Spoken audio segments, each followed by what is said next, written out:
welcome to the long-awaited 2-year-long podcast that we've been talking about I know, right? until now. My God, it's been that long. Not as long as like back when the mixer days, but Yes, chat. my We've known God. each other that long since Mixer. Yeah, like this is literally how we met. Like just Mixer. Mixer was a thing. It freaking popped off. Then it died, went bankrupt. Facebook Gaming bought them, and oh, look at that! It's become another thing. Man, Mixer was the shit. I'm not gonna lie. If Mixer popped off, I would have been a Mixer streamer, long ass time. That thing was amazing. Yeah. Well, it wasn't that it was bankrupt. What ended up happening with Mixer was when Microsoft bought Beam 4 years before it went under, they gave it a 4-year period that if it got to the size of Twitch, that they would keep it. If it didn't, and it wasn't that much of a competitor, then they would get rid of it. That's why they started doing all of the buying of like Shroud and Ninja and all those people to try to like build up those numbers. And they were just like, well, it's 4-year mark. You guys haven't hit your mark. You're fucked. That's why we didn't get like a immediate, like, that's why we got the immediate boot. Like we only got like a month of notification before they shut it down. That's crazy. Okay. That's exactly what now happened. Wanna see a magic trick? Oh, Vale with the 5K biddies, bro. Appreciate nice. the love, bro. Damn, King Vale popping off. 10 gifted and the 5K. Good lord. Well, at least with the 5K there, Vale, you get to choose which game we play tomorrow. We usually do that. I just saw something. I just saw something sus in the chat. The Royal is asking to get physical with Campakes. That is not something I am not planning to do around here. Behave, chat. Behave. My God, wild animals in the wilderness. True, Jesus. We do need someone to finish the train. We're already at Hype Train 5.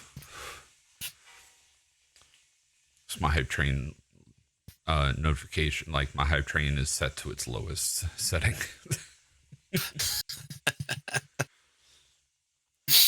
I'll behave when Royal makes me.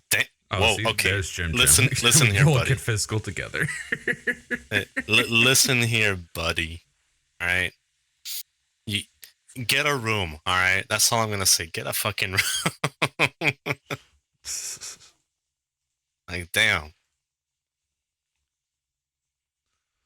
My goodness. All right.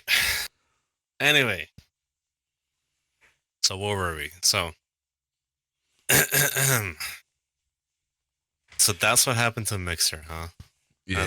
That's okay. So I was outdated with that info then. Yeah, the way with Mixer, it got completely fucked because of that. Yeah. Oh yeah, 100%. Yeah, I did all of my research when it went down and trying to figure out exactly what happened with everything.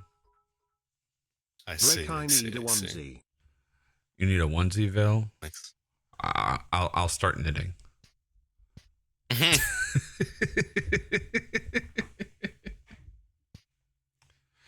No, Mr. Vale was also very, very generous this Christmas and gifted me Tekken. Oh. But did you play it though? Oh yeah. And he was kicking my ass. I was kicking his ass. But you know, I'm still newer-ish to Tekken, because the last time I played Tekken was Tekken 4. And now we're at Tekken 8.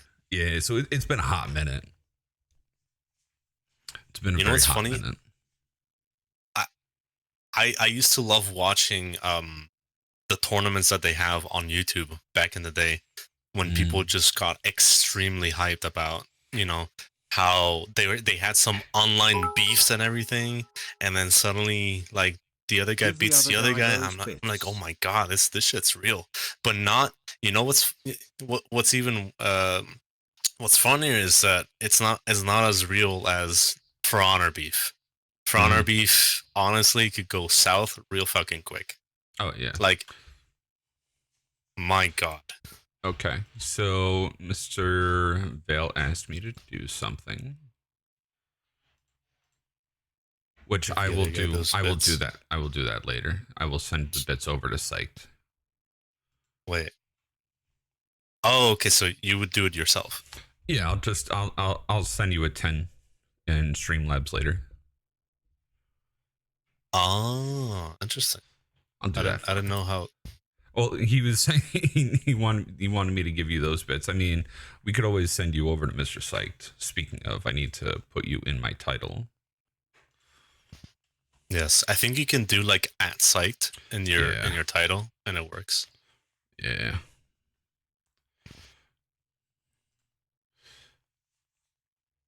But hey, I appreciate it, Mr. Kingvale. Thank you for the 50. No, he told me to Much send you the 10. Wait, what? I'm sending you the 10, not the 50. Oh, did I misread that? Well, he said give the other guy those bits. So what, you want me to send the 50 over to Oh. Vale? Send the 50 over Vale? Oh, wait, is it the 1,000 bits that he's talking? I don't know which one he's saying. Because he said give the other guy those bits, which was the 1,000. So was it the 1,000 or the 5,000? Now I'm confused. I was fucking with some settings really quick.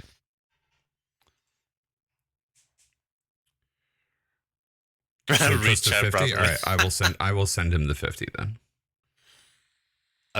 Okay, yeah, exactly. He did say the 50. So I'll send you 50 my way. I'll send you 50 through PayPal. 50. Well, 50, it's 50 cents. I mean,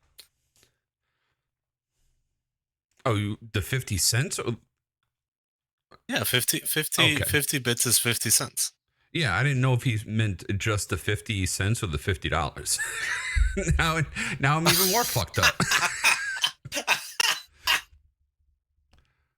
Oh no. Send the 50 bits. Okay. I will Yeah, exactly. I will chip him the 50 bits. $50, damn. I know, that's why I was like, wait, what happened here?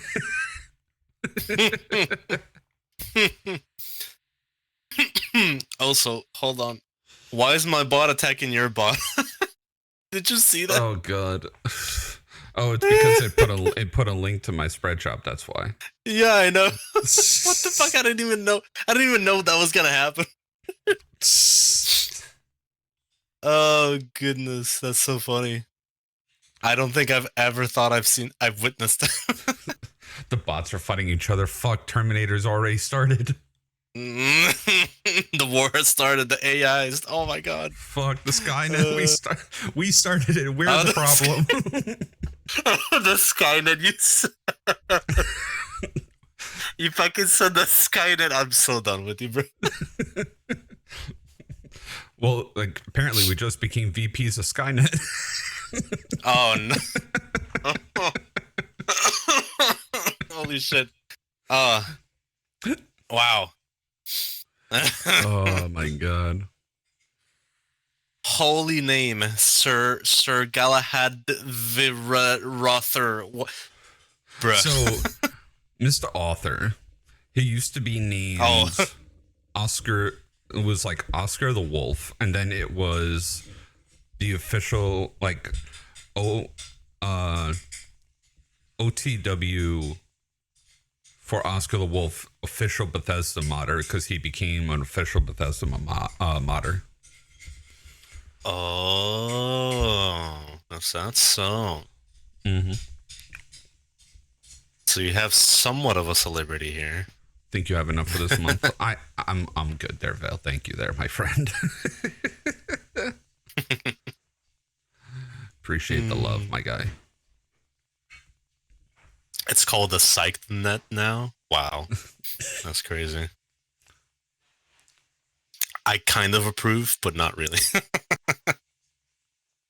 Like It's just like, the S1kednet.Run.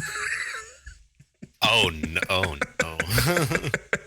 That's, bro, that sounds malicious as fuck. It does. Oh my lord. That's the podcast Chat, it's name now. official. It's official. I'm a malware.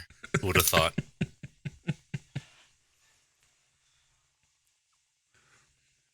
Who would have thought? I'll take care of it. I'll take care of it, Bill. I'll hook Psych up.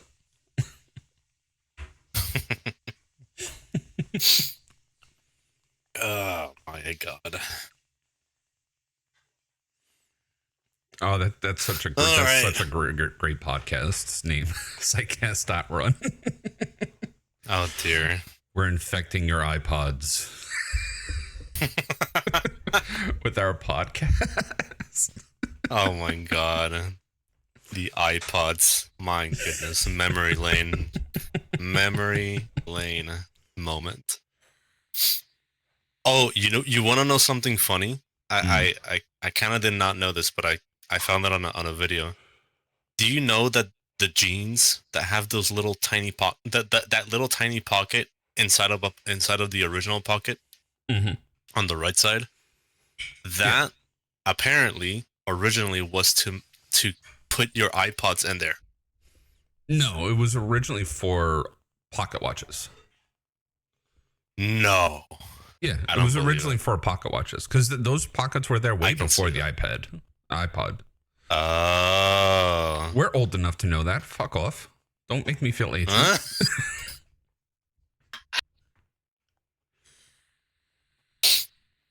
Huh? Man, how come I didn't think about damn pocket watches? That makes so much more sense. Mm-hmm. No, for a while, what people were saying was it was for lighters, for like Bic lighters and shit and Zippos. Like close. Campix is just looking at my screen, just looking at the Gryphon in the background, just looking at the fireplace, drinking. That's exactly what I'm doing like, with my fucking shaker cup. Oh, it really? Who would have thought we had the same idea? That's funny. That's what it should be. Just every Christmas they change what he's holding. Oh yeah, that is true. And then you could just take the animation, like the little emote, as like your own little like custom like infomercial for whenever someone gets a sponsor, like a drink sponsor. Huh, easy. Red Bull. I don't know, for me, I got Rose Energy. I'm partnered with them. Oh. I see how it is. Damn. Just like that. Hey man, when you got shit moving, you gotta keep it moving. Indeed. Monster. All right, so let's get into what we came in here for. Yeah, into our discussion. Which before we start, chat, if there's any questions that you have regarding this, feel free to ask. Or if you are a veteran, when I say veteran, I'm more speaking towards people who dabble in the competitive side, to kind of just, feel free to share your input or feedback or whatever it is, so that we can help those that need help get better at the game or understand the game better, etc., etc. So that's all I'm going to say. Take it away. All right, so today's discussion, we're going over team composition. Now, you may ask what team composition is.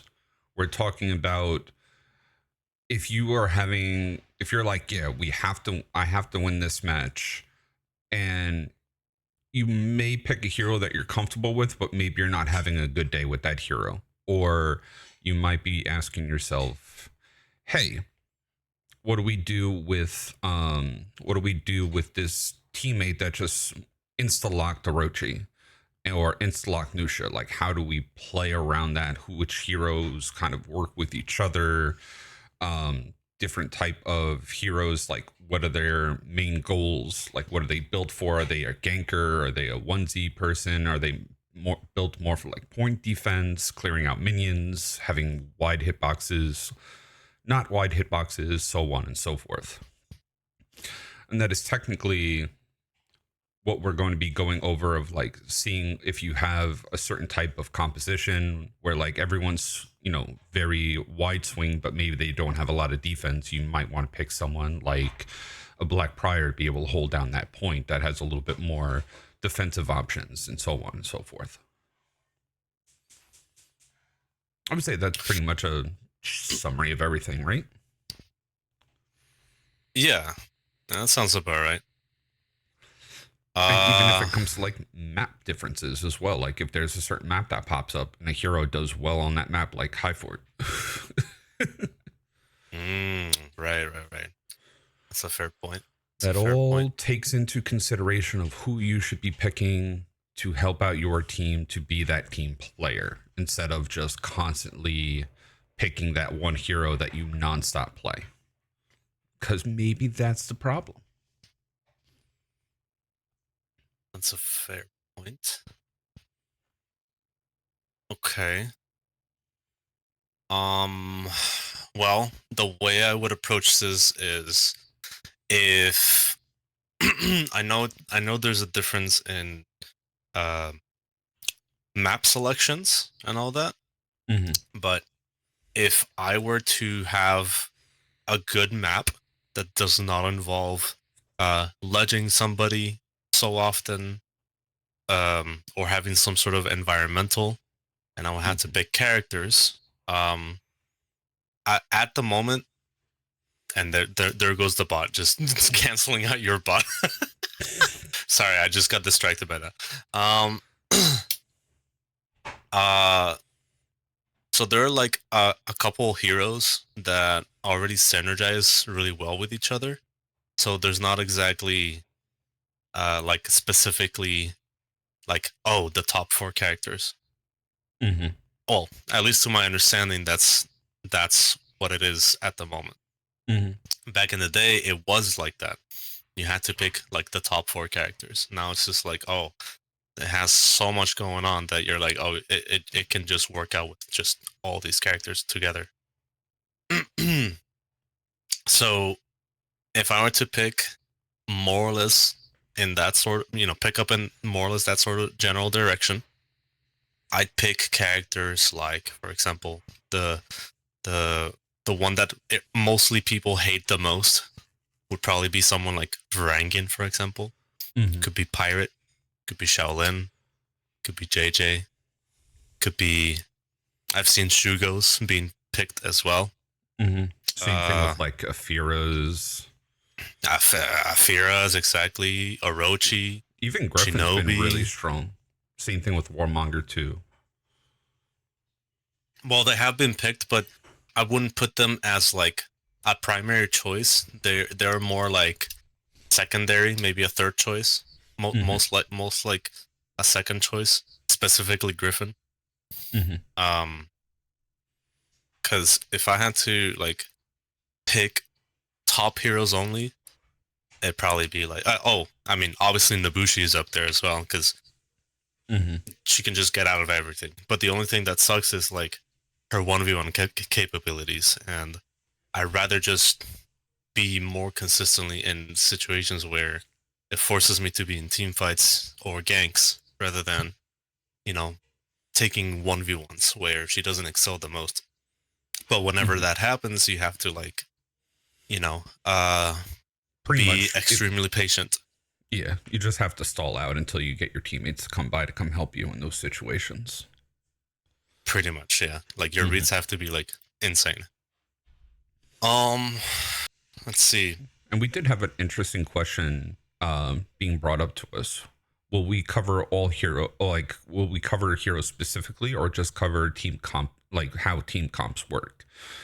Like if I ask about a team comp for Glad, will you give me his composition, how to play a comp with him? I mean, we definitely can. And we can go through the heroes once we go over like the basic necessities of everything. They're royal. Yeah. That's a good question though.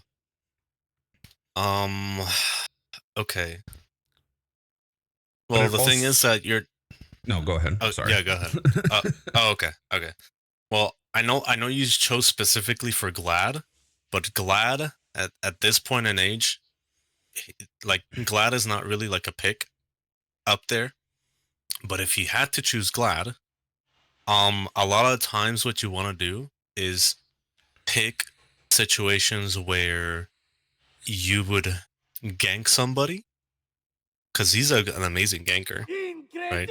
Or you have to 1v1 somebody somewhere, or you can do something called peeling.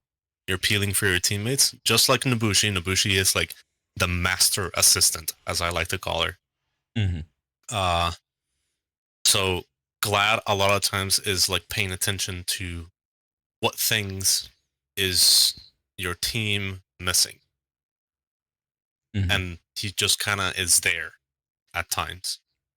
But when it comes to anti-ganks, I would definitely not pick Glad. Glad is like garbage, like atrociously bad for anti-ganks. He's not meant for that. Yeah. Like, And what we'll kind of do today is we'll go over like a very high MMR competitive type of situation, and then we can go through each hero and talk about like casual picks. Like if you see a certain person on your team who you would want to pair up with that team, and then like other people that kind of like synergize with that hero, and then kind of like we can fill out the rest of the roster with like a team set up for those heroes. So we can go for like more of a comp side and then like more of a casual side so we can help out everybody in that situation with this podcast. sure, okay. Well, if I were to take a match seriously, I'd probably pick characters like Pirate, Shaolin, JJ, Orochi, Shinobi, Nobushi, maybe Shugo, Varangian, Black Prior, maybe Gryphon. I've also seen Warmonger as being a pick as well. I've seen PK as well being used a lot more often than not, especially because of her insane recoveries. I've also seen Centurion, but a lot more. I would see a lot more of the other characters than these last ones that I've mentioned. Mm-hmm. I've seen sometimes I've seen Warlord as a comfort pick as well. Zerker as well. Kyoshin's definitely like a comfort pick as well. Aramusha maybe. Lawbringer. I've definitely seen some Lawbringer gameplay.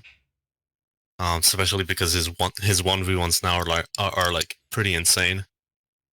Mm-hmm.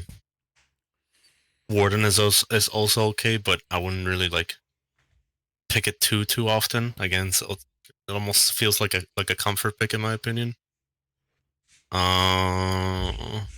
Or if you're just trolling somebody, I'm not gonna lie, kinda.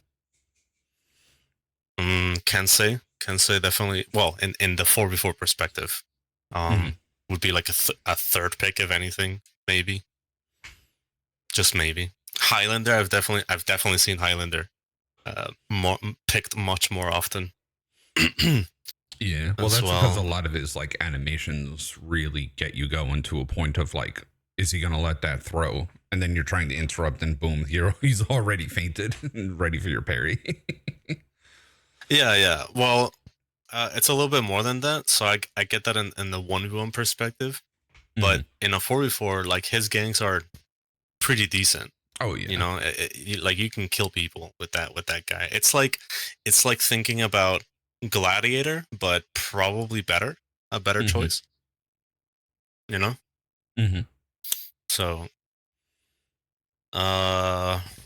Jormungandr? Well, yes, kinda, but not really. You can pick it, but only if you're trolling at the high level.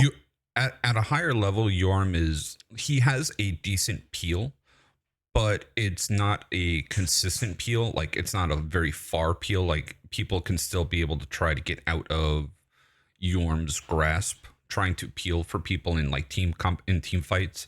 He's mainly used to isolate somebody, and to, once you have someone teamed up, if they have like some way to knock him down, to be able to use that knockdown to give Yorm his slam to get that shield going and stuff like that. But he's not as good as other characters in his roles. And that's what I would kind of bring up, like, at that moment. If you were to pick 4 heroes and whittle them down to a specific role, what roles would you consider those 4 roles? Because that would be, for me, that's how I decide who I'm going to pick in certain team compositions. Where if I see like a team is really struggling and they, like, for an example, one of the teams that I get a lot in team compositions while in MM is the Gladiator, Warlord, and Orochi compositions, where I'll get those on like Beachhead, where there's a massive minion lane zone. So a lot of the times I will play a Vanguard like Raider, like Kensei, like Tiandi, Warmonger, where they have very wide hitboxes, a good stamina, like being able to grab stamina for killing those minions, and almost looking to farm those minions really quick to get my feet up and then jump into a battle, because a lot of the times they might be struggling, since Warlord's not like the greatest to pick.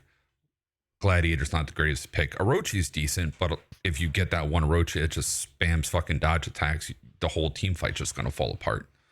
So you need to find a way to get those feats to be able to help out that team. And that's where I find where like Kensei in that situation would shine a lot more, being able to clear out the minion lane very fast with his zone, being able to get his first feat, maybe his like extra stamina feat, then moving up into the fight to be able to stall if your teammates have died, to come up and fight on that point.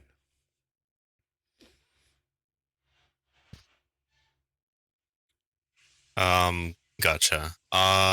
So the way you explained it, for me, from the consistency of me fighting against really high level players, I've noticed that when it comes to stuff like choosing where to be, etc., is not so much of a big of a deal. What makes it more a big of a deal is the team fighting and ganking capabilities. Why? Because at the end of the day, if you win a whole zone or a fight, the rotations are going to be super easy. Rotations are going to be easy. It's not going to be, a hassle. So having a strong team fight, it basically is a way to unlock everything else. Before I continue, 2 other characters that I forgot to mention. Hitokiri is definitely up there as one of the top picks, and Zhanhu is also a good pick as well.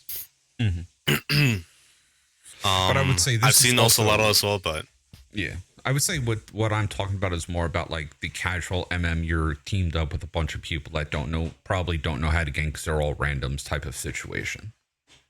Okay. Where like your casual MM, you're looking to see what's going on with your team. Maybe you teamed up with these people before and they're not the best of team fighters, and you're looking to play more on the strategical portion of the fight rather than the mechanical portion of like your team fights, where like that does take a play in casual MM.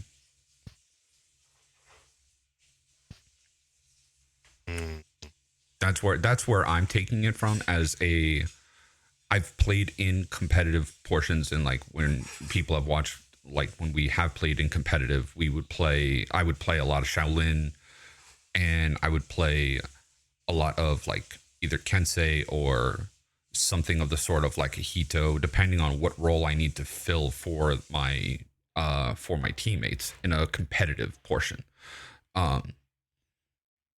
So, but like when I'm just playing MM, as people have watched me know that I do try to teach about the play smarter, not harder, play chess instead of checkers type of situation, where in competitive, a lot of people understand minion lane is important, holding your points is important, stalling is important. That a lot of times in matchmaking in MM, we don't get the people that think like that, and I try to play around. Okay, what do they have as a player? Like, what hero do they like? What does that hero excel at, so that I can compensate for the missing role? More of like, if I have like that gladiator warlord Orochi matchup, they all don't have they don't have wide hitboxes, so they would struggle a lot more to clear out a minion lane faster and get back into a fight. Or a lot of times they pick those heroes because they want the 1v1 situation, and they're not good in those team fight situations. So you want a hero that has decent movement to get around in a fight to help out, while clearing out, having wide hitboxes, clear out the minion lane, and being able to kind of control the fight, so that if somebody can get the 1v1, they might be able to win that, since they have a more 1v1 style character to fight with. Gotcha. Yeah, no, I understand your point of view. So what you're saying is that what would be a composition for those that are starting out and are trying to, kind of dabble in, towards the more mechanical area of For Honor, and pick a composition that kind of works, overall as a general. Yeah, because I know we've fought with our viewers before multiple times, and a lot of times you just look at them and you're like, what the fuck, what are you doing? Why are you going to that point by yourself as an Orochi, and you don't block 4v1 on fucking Sanctuary Bridge because it's our home point? No, that's not right. Gotcha. Like, maybe because you're using that Orochi, use that speed to back cap, or to clear out a few minions to get the enemy to come off that point, so your teammates have a better fight. Then you back cap to like peel the enemy away and give them an easier time to get that home point, or to clear out the minion lane to split them up, rather than constantly going into that fight by yourself. I see. A lot of people do have that hard time of that, because I can see like a lot of people may be really good at the game and react monsters, but that only gets you so far. This isn't Dance Dance Revolution. It's not DDR. We're playing a game that's more of a like fighting / MOBA game, so you do have to have those MOBA mentality into clearing out the minion lane, knowing where you need to go to be able to help out your team. Like, it doesn't mean like, oh, you have to back cap every time you get a chance to like stay alive. Maybe you're not staying alive long enough for your teammates to do anything, so you go clear out the minion lane instead of going for the back cap, taking different routes on the map, because there's more than one way to get to a point, and understanding all of that to help out the casual MM players pick their game up, where if they might not be able to pick it up mechanically, they can pick it up more strategically. Gotcha. All right, so in terms of that's why composition, I decided, like, the role wise. Right. I mean, it still kind of goes down to the situation I said earlier. Like, if you just pick characters that would compensate for someone's skill to be able to be useful, like, what would they go with, right? And which allows them to do everything else.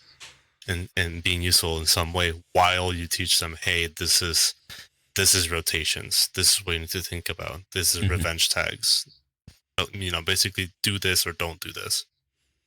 So, from the team composition standpoint, if I were to choose characters that would somehow help, without having any knowledge whatsoever about any of the rest of the stuff that the game should be teaching, but they don't, I'd probably be thinking like something like very straightforward, doesn't require a lot of thinking.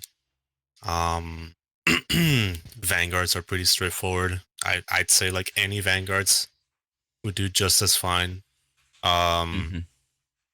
Could be any character that has like a medium level, for example, or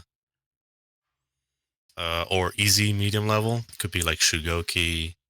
Could be definitely not Zerg. Could be like Kensei. Could be Black Prior. Could be Gryphon. Could be Warden. Let me see. Kind of like the way that I have it set up is I have 4 different roles that I kind of put a person in to, like, the one, if I know the way that they fight, and 2, the way that the heroes like mainly used in that, like in different fights and gameplay wise. And the roles that I kind of have are like a defender hero, which is usually like a heavy or very defensive hero that can stall or do a lot of damage. I also have like the minion lane clearer, someone who has wide hitboxes, be able to clear out minions fast to jump into a fight. More of a roamer style of like hero, where like they can catch fleeing enemies, help out in fights. They're usually also pretty good at ganking for the most part. And then someone like a duelist, where you have like the person that tries to go that is able to go off on a back cap and win a 1v1 type of situation, where like you can take each hero and put them in those roles, and then you can find someone like, okay, so you have like a defending hero, which is kind of like your warlord in that situation. You have a roamer, which is kind of like your Orochi, your roamer / duelist, and then you have your ganker, which is your gladiator, in that composition of what I was talking about earlier. So then you would pick someone that would be a good minion lane clear and be able to help out in the team fight, since even though Orochi is decent in team fights and is able to be mobile, you don't have the mobility with Warlord, and you don't have as much of a team fight situation with Gladiator. You have more of a ganking situation. So you would want someone that's more of a minion lane clear, more of a team fighter, and have a little bit of mobility. And that's why I would choose Kensei in that situation. Where like each hero kind of fits a role, and if they have that role, then you can kind of like help out, kind of like the assassin hybrid heavy type of situation that we have, like with the nomenclature we have already in game, that could help out people choose a hero that might fill in that gap that other heroes might not be able to fill in. Okay. Well, I can't really think of it like how you're saying, though. That's the problem. It is not part of my mentality to think about roles in that perspective. Because the way I think about it, the roles that you're thinking about, they auto unlocked themselves by just doing like how do I put this? These things will come naturally if you just win a team fight. Yes, that's it. True, they will come naturally if you win a team fight. But the way that I see it, and the way that I kind of contemplate it in my head, is it's more along the lines of like how you were always taught to measure twice and cut once. Where you, even though it does come naturally as you do it more often, a lot of people don't think about it, and then they go, oh, why am I losing when, why are we not winning these team fights when everyone picked duelist type of situation? where they can kind of like start to think for themselves about understanding what do they pick if they're losing a fight with a certain team, or they're with a teammate that's like they're trying to help them learn to try to help them choose which hero they can pick when you're fighting with those teammates to help them out in that composition in those team fights. Right. That's the way that I see it. Gotcha. Well, More of a like a bare bones type of like thinking, because we all know common sense is not common no more when it comes to gameplay. So breaking it down for me for me in teaching my chat has been like very, very informative to help them understand when to choose a certain hero when they see their teammates insta-lock their heroes.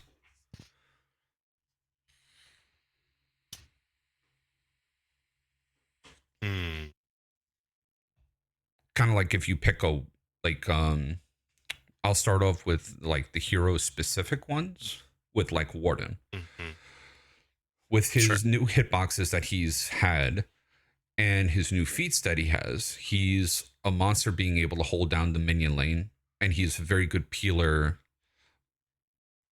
He's not like the best at ganking. He does have his bash that is able to help him out, like open up opponents that are like side blocking, like external blocking him. But he gets most of his damage from his heavy finisher and he's able to open up people. So I would say someone with Warden would be more along the lines of like someone who's able to play defensive while Warden's trying to be offensive, and being able to confirm those finisher heavies and helping out in the team fight that way. So you would want someone with Warden, someone that has some extra, like some really good damage, being able to like help out in those situations of confirming his heavy. So I would say someone like, you could technically, if you see a Warden bash light, you can have someone like a Raider hit him with like a top heavy that does the heavy hit stun, which would, if it's like late enough, confirm Warden's finisher heavy, and so on and so forth like that. Okay. So what you're trying to say here is you want to like more talk about what each character should be doing? Yeah, like what are their like, because most of the time nowadays, I think you would agree with me that a lot of heroes, especially in higher compositions, they have more moves that they are favored to use rather than other moves that they have, like Pirates Gun Blast, using what's called it, Lawbringer's Shove, and so on and so forth. That there are moves that they use a lot more often that do more damage and that are more efficient in ganks that can be used to help out in team fights with certain heroes that may be able to help in those situations with their moveset. Okay. I mean, we could go like one by one if you want. Yeah, that's what I was figuring. So with like a Warden, like he has good minion clear. He's more of a duelist than he is a team fighter. So he can definitely fit those two roles, like as a minion lane clear and a like almost like a duelist. So you can have someone that has really good roaming capabilities. I would say like if you have a Warden, you would want someone to be able to catch people from running. So you can definitely go with someone like an Orochi, a Berserker, to help out with those ganks as well. And then you just really need to find someone like, and that really helps out in those team fights. With Warden, having an assassin with him helps out with those ganks. Where he can also fill out other roles, but you would also want someone that's also defensive. So you can also pick someone like an Aphira, a Hito in those situations as well to really build that composition together. Gotcha. Okay, well, I mean, we can go one by one with the roles that. If I were to pick that character, what would I be doing with that character? Mhm. You know, around the map. Like, what would I be looking for the most part? As a warden, you would really want to look for, because in the very beginning of a fight, like very beginning of a match, since Warden has really good minion clear, he could definitely be pushing the minions, the minion lane, either by himself or with another person, while the other teammates are going to grab up points, and that gives you a very strong start to a match to see what's going on. Because as a match progresses, each match will have different like strategies to figure out, oh, where should you be going, what you should be doing, and having each hero at least fill like 2 roles. You can be like, okay, I'm losing on the minion lane because I'm not getting help. Maybe I should go help out in team fights and try to peel from my teammates and take that 1v1. And having that understanding helps out a lot with like understanding what role you should be playing. Like if you're not winning the 1v1s with Glad, you should be teaming up with your teammate to help open up enemies and open up your teammate to guarantee his damage, and so on and so forth. Like each hero has at least 2 things that they excel at, and that's where I'm trying to like help people understand that focus point in that composition. Right. I understand your point of view, but that's not what I'm asking though. Mm-hmm. What I'm asking here is, do you want me to tell what I would do with each character? I'm not really asking. Yeah, we're having like a discussion. This is just to talk about like what the hero does, what are they strongest at, and what other like. I mean, then we could talk about other heroes that might complement him. so the way I would play, okay, so you already spoke on Warden, so I will speak on Warden a little bit. It's not too far off. A lot of times when I play Warden, I mainly just focus on duel scenarios. I constantly put myself in that situation, or I'm just constantly helping a teammate be able to gank with me, rather than doing like large team fights. The problem here is that Warden doesn't really do too bad on team fights, but sometimes you're like, oh shit, I should have done this, like it makes you think a little bit more because of his defensive capabilities. Now, don't get me wrong, he sometimes can just swing that chain heavy, that unblockable, and do so much damage. Like that thing is insane. Like you could just put someone in a corner and just put him right there. Like you can just harass somebody and put him in his place, and absolutely shut down anything that seems to be like appeal.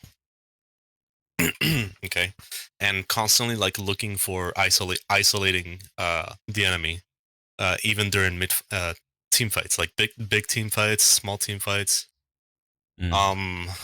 Now, let's see. Let's say a team fight was like very successful, right? And then you have to go somewhere. Normally, you would go either mid or the other point. Like let's say you did a full team wipe. I rather have that that warden maybe clear mid a little bit and just kind of go to the enemy point so that they can take the 1v1. Because out of all the characters, he might be the best chance, Yes. Better reads, kind of make them stay on their toes, etc., etc. I totally agree. Yeah. So he's usually an okay gank initiator as well, because you're making them think, you're keeping them on their toes. It's not really gonna be that hard to gank somebody with that character. But let's see. AoE is good. The chase is good as well. A lot of times, well, I wouldn't say a lot of times, but you can sometimes punish someone that is running away from a fight with his forward dodge heavy. But especially with how much they've buffed it over the years. yeah, they did. Yeah.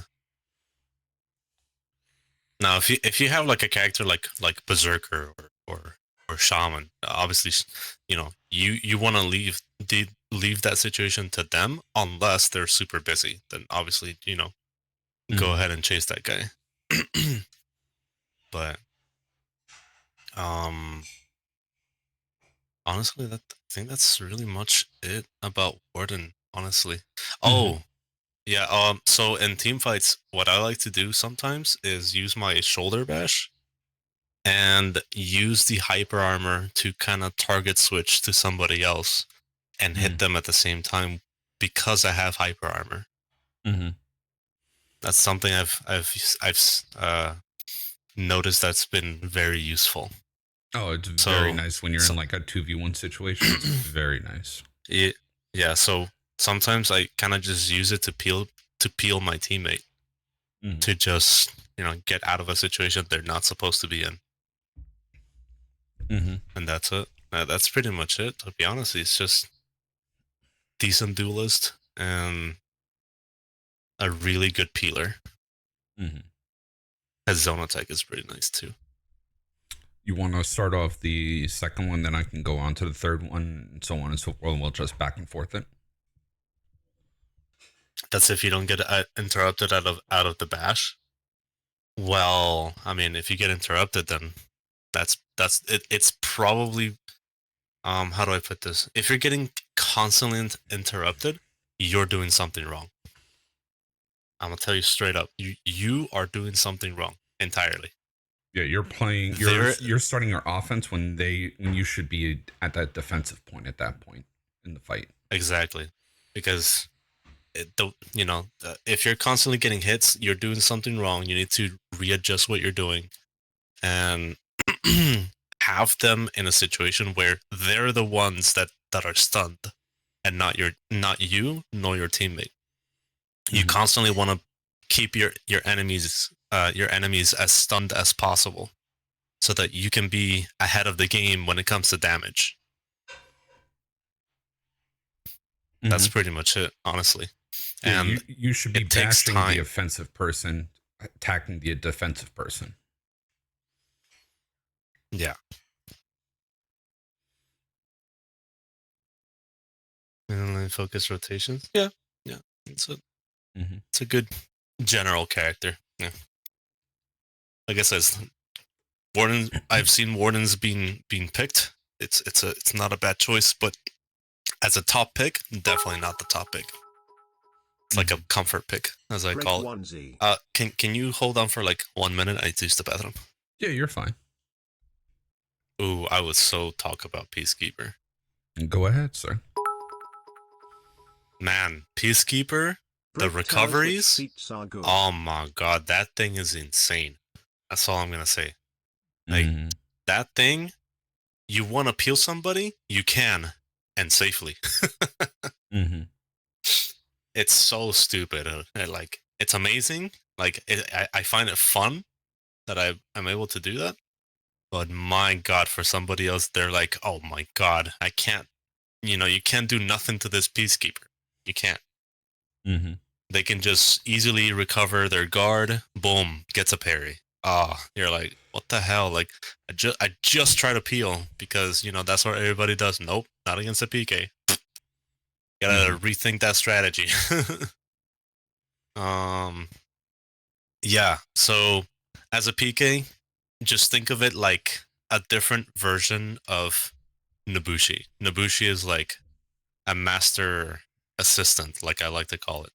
PK is basically the same exact thing, but a little bit different. She's more short ranged, but when it comes to peeling, she can just jump at you, So one of the biggest things in team fighting that I like to do with PK is her zone attack. That zone attack is amazing at this moment. Uh, wait, Sykes my therapist? What the hell? All right, anyway. sorry, I just kind of read that. Oh, no, you're good. All right, so let me see. The way I would deal with PK, the way I would use PK in a team fight, every time someone gets some sort of like stun, I would just forward dodge heavy, but like forward dodge heavy bleed, Mhm. just constantly bleed everybody, every chance you get. Because at the same time you're playing a game, right? You're playing a mind game. You're like, okay, who am I gonna peel today, or what am I gonna do now? And the fact that you can just target switch really really nicely with a forward dodge heavy, it makes enemies think more. Like it's keeping them on their toes to just look at you, because they hate people hate when you get shut down. They absolutely, they start fuming because of that. Same thing with the Bushi. You're just constantly looking for peels. Peels, peels. Now, if they start catching onto your peel, you need to start switching that, who you're targeting for peels. Some people start disengaging against you because you stopped peeling them. But once that happens, boom, right back into it. Just keep smothering them with them bleeds, Mhm. A lot of times PK is more of a duelist, if anything. So I would just put her kind of the same way as Warden. Just look for 1v1 situations a lot of the times, and ganking situations. Kinda, it's kind of a kinda on that part. She has a decent gank as well. If you gotta do something quickly, um, people can just guard break for PK, and PK has to do a forward dodge heavy delayed bleed. Always do the delayed bleed, because if you don't, it's not gonna work. um, which gives a quick gank. It allows you to like potentially move yourself to a different area of the team fight if the area is a bit more open space rather than close spaced. For example, if I was in Temple Garden, which is a very popular pick, it would, how do I put this? Let's say you did a gank, then you're suddenly like, oh, do I really have to wait for that person to get their revenge tags off? No, you don't have to wait. You just switch to the next person. Get one gank off. Help them in some way. Like quickly assess what's going on as soon as you target switch. Or kind of have an idea of like, oh, am I able to confirm this for him on time as soon as I'm done with this gank, or confirm with the other guy? It's the possibility of allowing your teammates to land damage. You're helping them land damage. Essentially, you're helping them, stay in the fight strong. That's it. That's pretty much it, to be honest. She has an okay minion clear as well. It's not that bad. It does, like I said before, it doesn't really matter like which one clears mid. Sometimes it does though. Like in very critical situations, clearing minions and deciding where to take the fight in critical situations kind of matters to a point, but that highly depends on the communication that you have with your team, and at the same time, if the teammate even notices that sort of move. Because sometimes people are like, "Oh, I see my teammate handling this minion clear, so I obviously should be the one to go over there." But that character that you have is not really meant for team fighting, for a strong team fight. Sometimes you kind of need a strong team fight to be able to be successful in your victory. So that's why If I were to pick, for example, I'll give you an example that I've had recently. I don't remember which character composition, but I can give an example, right? I could play like, let's see, I could play my Nobushi. But let's say I do play my Nobushi. Actually, let's pick PK, right? Actually, now that we're on it, let's play PK, and then let's use a character like, I don't freaking know. Mm, Shaolin, for example. So if I were to, like, let's say you're in a critical situation, you have mid. Well, you don't have mid. Sorry, your mid is kind of captured by the enemy, but you need to clear it in order to be somewhat successful in potentially making a comeback against them, etc. Get them to breaking, blah blah blah blah. You know, all that, you know, little stuff. And suddenly, two of you, let's say, who was the one that I picked? Shaolin. Okay, let's say Shaolin and you, as the PK, are in the same spot. Who goes to take the team fight while the other one clears mid? I found situations where someone went to the team fight knowing that the teammate was clearing mid, and suddenly the other guy comes out. Let's say I'm the Shaolin and my team is the PK. The PK decides to take the team fight over the Shaolin. Shaolin has a better team fighting mechanics than PK. Mm-hmm. It has more a stronger composition, right? Like, I would rather have a PK clear mid and be successful in the team fight for them to PK help later on. Mm-hmm. That way you can stall harder. But then PK can't really do as well as a Shaolin, so there's a pretty good chance that the team fight, it might go south. Mm-hmm. And you don't want that. You don't want them to give advantage to them when it comes to frame advantages and stuns. Mm-hmm. Because what if you're handling someone like a Varangian and I don't know, an Orochi? Like, what the hell's a PK gonna do against that? Mm-hmm. You know what I'm saying? Yeah. I'd rather have the Shaolin, who has a stronger team fighting mechanics, than a PK Mm-hmm. to handle that while rotations happen accordingly. Mm-hmm. So that those micro decisions, whenever you're trying to push them at the right time, it goes in your favor. Mm-hmm. That's it. That's literally all. You know, these are the little things that, you know, it really depends on what you communicate and if it's on time. Because if it's already too late, they're already engaged. You can't just disengage. You can if you're trying to back out of a fight. But once you're in there, and we kind of not need to win that, we're in there, you know? We got to deal with it.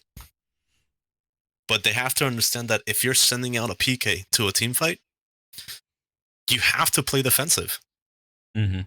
Sometimes, not all the time. It depends on what you know about team fighting. Mm-hmm. You know, obviously, right? But let's say you do.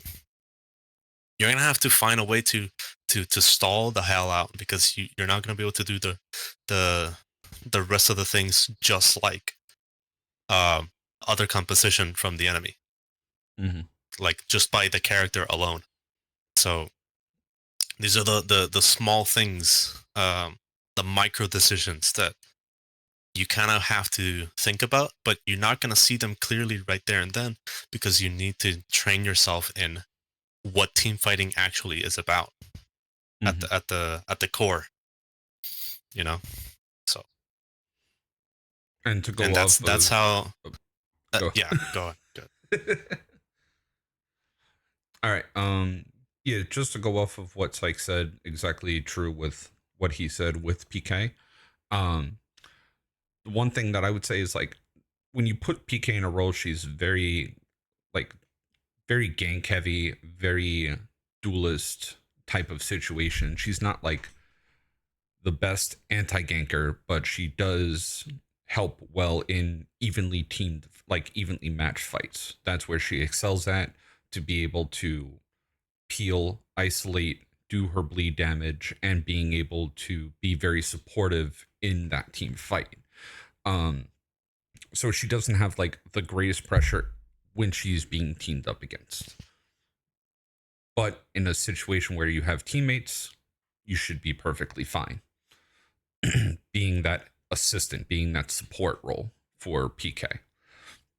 One small trick, like Mr. Syke did for Warden, with PK, is that if you have an enemy that is bleeding and you're in a 2v2 type of situation, if you light the person that's bleeding and target swap to someone that's not bleeding, you still get your unblockable heavy in that chain. So that is a tool that I like to use to be able to, the enemy is like, oh, I'm not bleeding, so I don't have to worry about the PK. You light the person that's bleeding, and then you heavy unblockable the person that's not bleeding with the bleed cancel afterwards.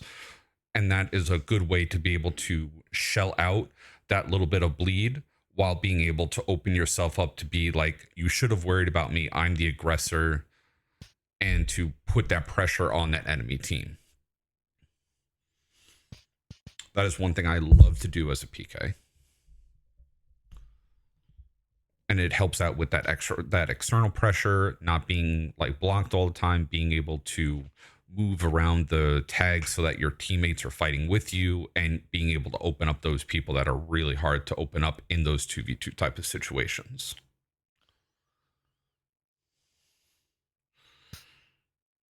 I would say that's about it for PK, honestly, with that.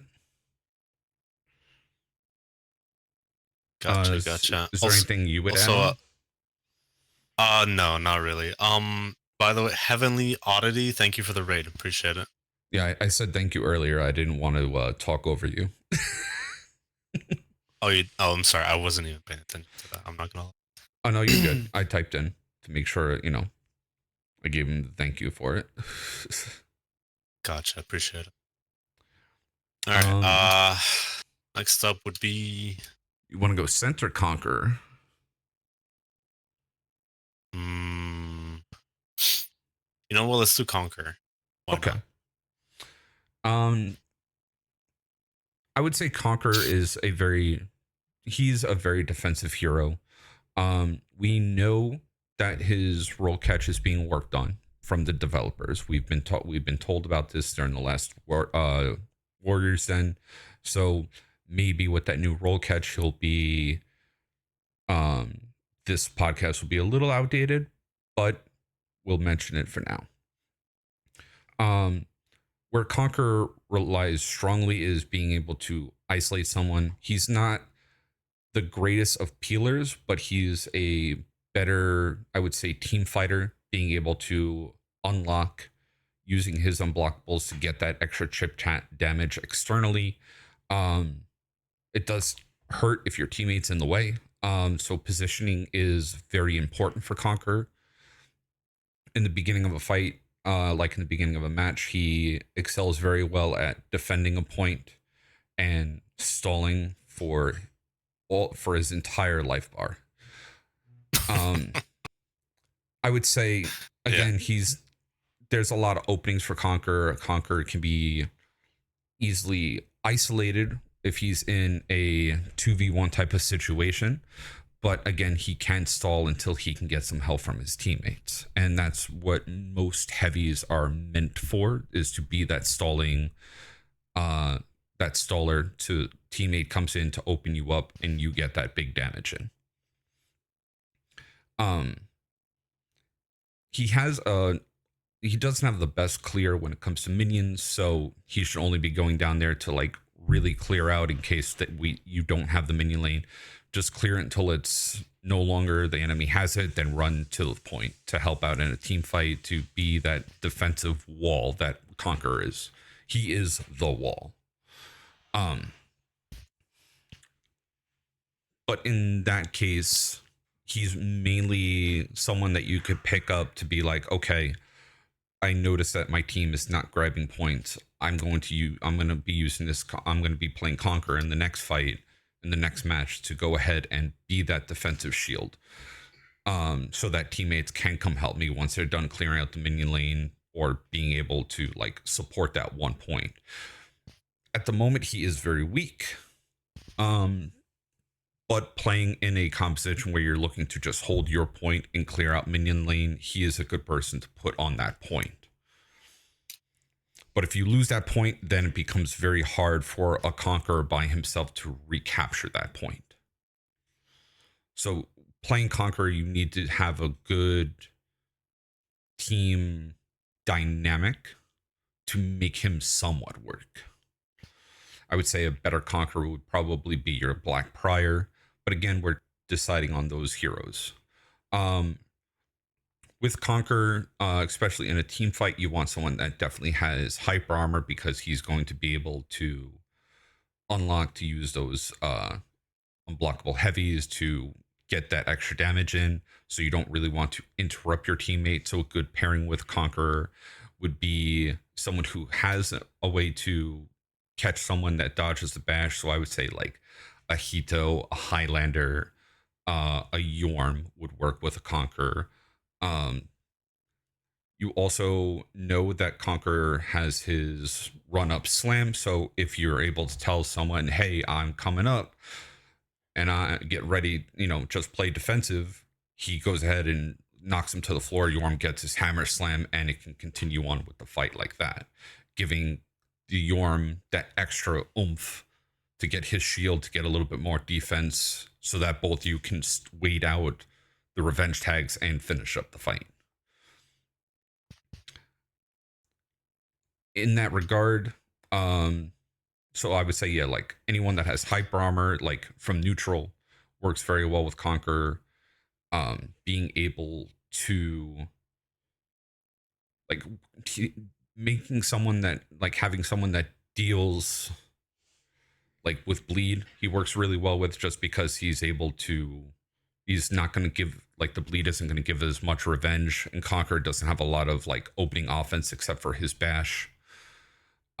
His full block is very, very good in people trying to interrupt you or to constantly dodge attack you. It's very, very good in that regard. But again, he still struggles, but there are ways to make him work casually. Competitively, I would say no way near. I would say that would be my 2 pieces on Conqueror.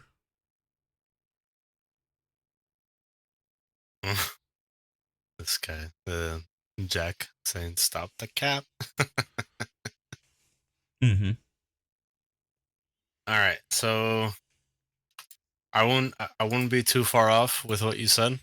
I would definitely not pick Conqueror as like a top pick for sure. But if I had to pick that character,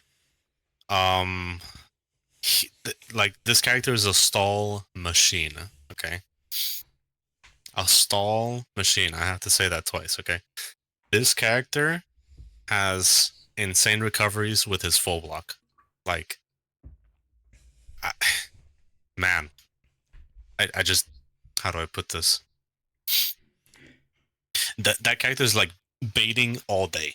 This is like in a Dominion perspective, right? He's just baiting all day. He's just stalling for days, and sometimes stalling is all you need to be able to win the game.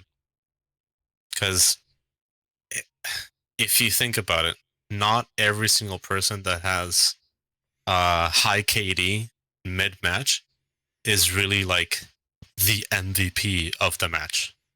Just because a guy that goes 10-2 doesn't mean he's like the best or any good or anything like that. A lot of times it's the guy that, well, not all the time, but sometimes it's the guy that just stalls for days, doesn't have a lot of KD, but because of that, it allowed you to get that KD. Mm-hmm. to get that high KD. And that's all you really need. So that's why it's a lot more appreciated when someone actually stalls really, really long, to be able to, have a lead versus the enemy. Now, Conqueror does exactly just that. Mm-hmm. He's just a master staller. Just full block all day. Just use his iframe with the bash, like the bash iframe. That thing is insane now. Mm-hmm. Not as probably not as good as like what's his face? Lawbringer's bash. That thing is annoying as fuck, I'm not gonna lie. But compared to like Conqueror has a decent amount of iframe. If you can just spam that all day, well, I wouldn't say all day, but the majority of the times, you'd be a lot more successful stalling than not actually doing that. Mm-hmm. Okay. Use your capabilities of ganking somebody. So right now we're still kind of in the area of like, okay, this character can do very niche things.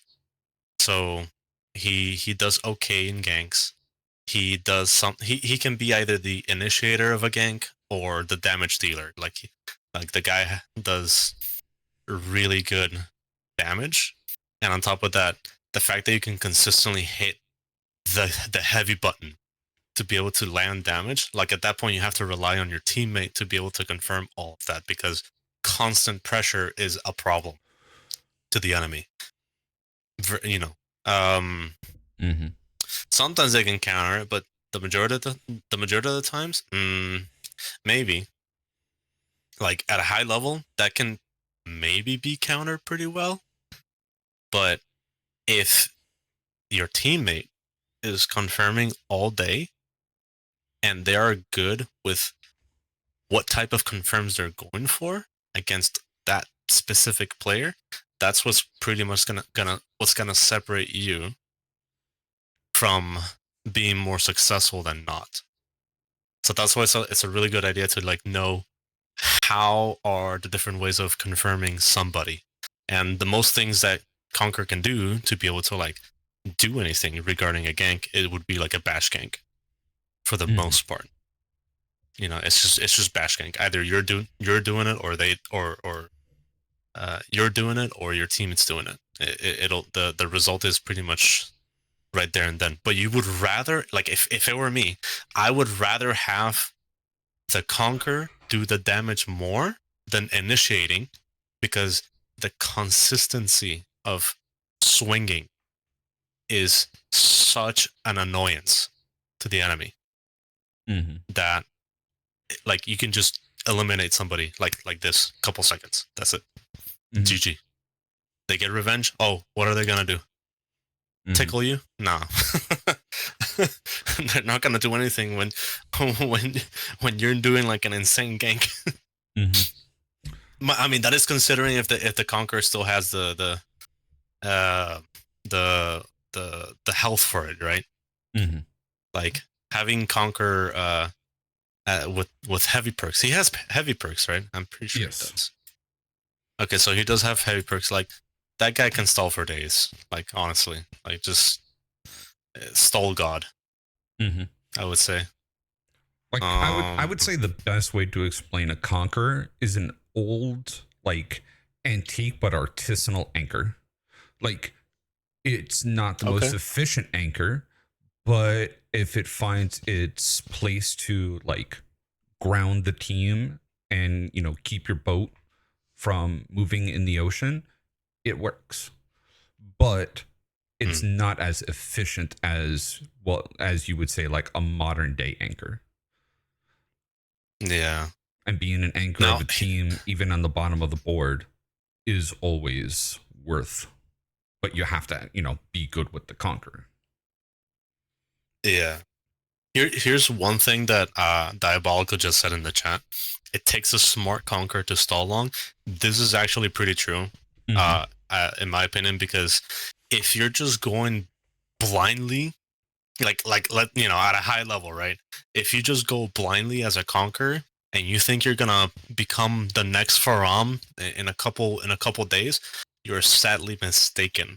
Okay, you have to think this in a very objective manner. Like you're don't be like the hero that everyone's expecting. Sometimes you can be, it can happen. You can have your moments. You can be like an anti-gank god, but you really have to like know how to use Conquer at a high level, like everything, to be able to even do anything significant as a stall.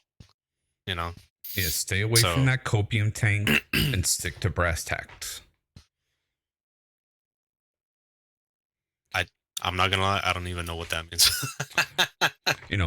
Don't cope and think that you can anti-gank everything. Just stick to your like very basic mechanical skills and do what you can to stall out for your team. Yeah, that's basically what exactly. it is. Stay away. Don't huff the gas. Yeah, like you can do your typical, I'm going to bash and do an AoE light attack. That's what it's designed to do at the moment, right? Yeah. But are you going to do that all day? And how much can you do it? How often can you bait your teammate to do something that they don't want to do? That's really what you're thinking about constantly. You're just baiting them to do something that they're not ready for. And that's mostly how you stall them for the most part. So it's better to just consistently like use Conquer in team fights where you're just like, okay, well, this keeps working, so I kind of have to keep doing it until you meet the right player or right enough player that knows a little bit more about how to handle that situation, and suddenly you're getting countered. So that's when you start like dabbling a little bit on what can you do different. At that point, you want to look at other players that are really good at that sort of thing. What are they doing that counters it? And just kind of take notes. You don't have to take notes. You can take mental notes if you want by just constantly seeing the clip or not, or you can just talk to somebody. But still, just purely watching them on what they're actually looking for baiting, it probably might inspire you to be able to find a way to, anti-gank somebody. Now and that's another thing. A good conqueror also knows how to anti-gank. But how do you know how to anti-gank? You gotta know ganks. You're not gonna be a god anti-ganker if you don't know a damn thing about ganks. Not a chance. It's GG. GG Nuri. Like, you're dead. Unfortunately, that's just the reality of it. You don't know ganks? Good luck. You can know somewhat ganks, or how to get away from some of them, because you've discovered them, maybe from somebody else or something, right? But for that to happen, you kind of just have to know a little bit of what you're doing, right? Just a little bit. It helps. But man, a good conqueror, they know how ganks. They know ganks. They know freaking ganks. They know how to get out of it a lot of times. Like, they're not suckers. So that's more or less where I put Conqueror for the most part.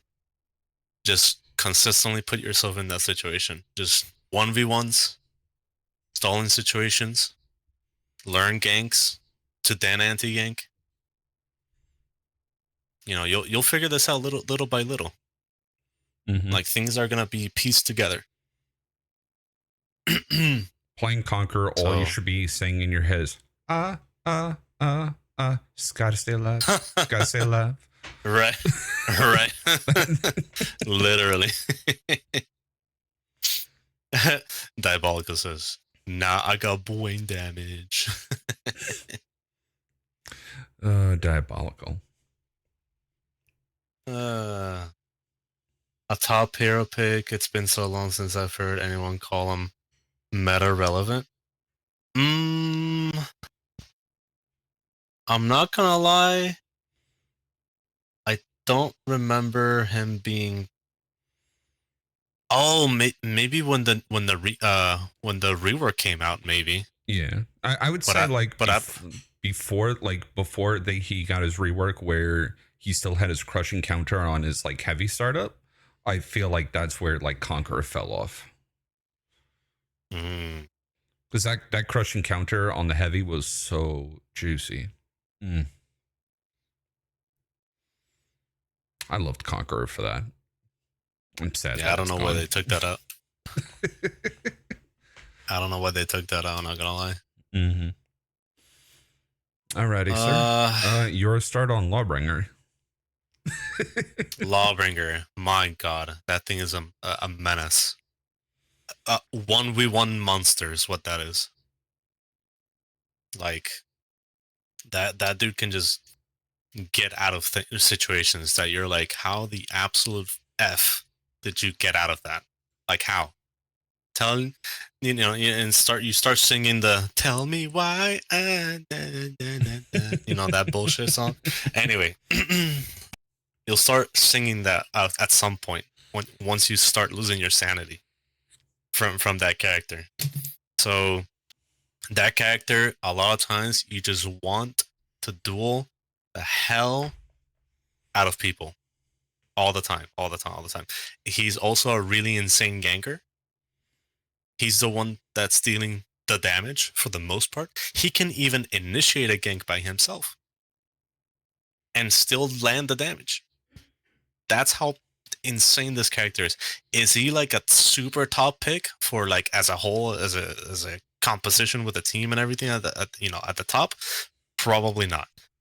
But if you were to pick him, my goodness, spam the hell out of that bash a lot.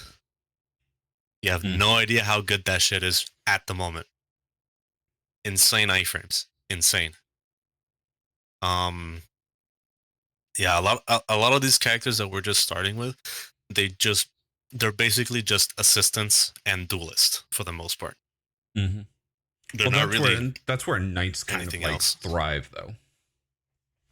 Yeah. Honestly, yeah. Now that I think about it, yeah. So, Roush says, "Tell me why." Nah. Exactly, bro. Like, come on, bro. You can't. There's no way you're not thinking about that song without playing this character or playing against this character. There's no way, no chance. You're either having a good old time or you're asking yourself, "What the fuck do I do?" Yeah. This guy can ledge. This character can just spam one dude. He can bait like crazy. He has hyper armor in between his heavies. Like, you do a bash, suddenly target switch heavy that's hyper armored. Nah, dude, it's wild. He has good mix-ups as well. This is why I'm saying, like, this guy is just a dual monster. Literally. So, yo, what's up, Gatlin? Yeah.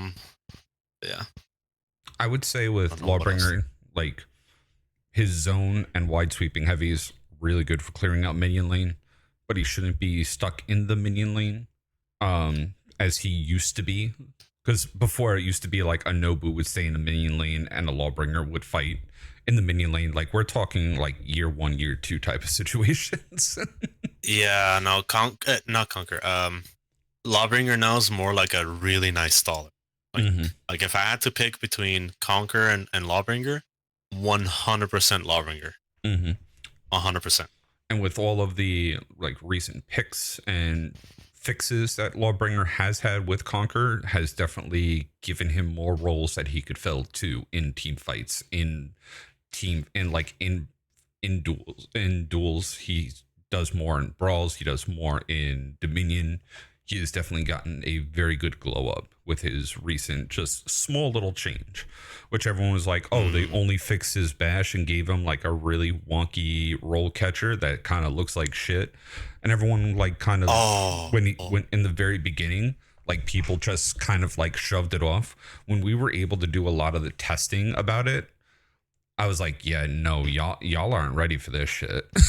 Like when we were doing the early access stuff, I was like, yeah, no, y'all ain't ready. Man, the roll catcher, is so damn good. It's so damn good. It It's might look wonky. wonky as hell, but it works. Yeah, exactly. Well, it's not even just that. Wait, how does the roll catcher work? Like forward dodge, heavy, light. What is it? Forward dodge heavy and forward dodge light, and from any of the dodges he can also go into is heavy or light, and from any direction too. Okay, so here's the fun part. That character, his roll catcher, he can feint the forward dodge heavy. Mm-hmm. That's annoying as fuck. Mm-hmm. Okay, that thing is another thing right there that separates, that makes him like really good in dual scenarios, or just stalling like a god. Like you're just doing that all day, and they're just giving you a hard time. Like like you would have to be a really good reader on what he's gonna do, so that you can actually gank him, for once. Mm-hmm. Now there are better ways to gank, right? But like still, he could be like a menace. Yeah, pretty good anti-ganks. He has a good peel from blindside. He has a very good minion clear. He has very good dueling potential, and he has really good damage to gank with.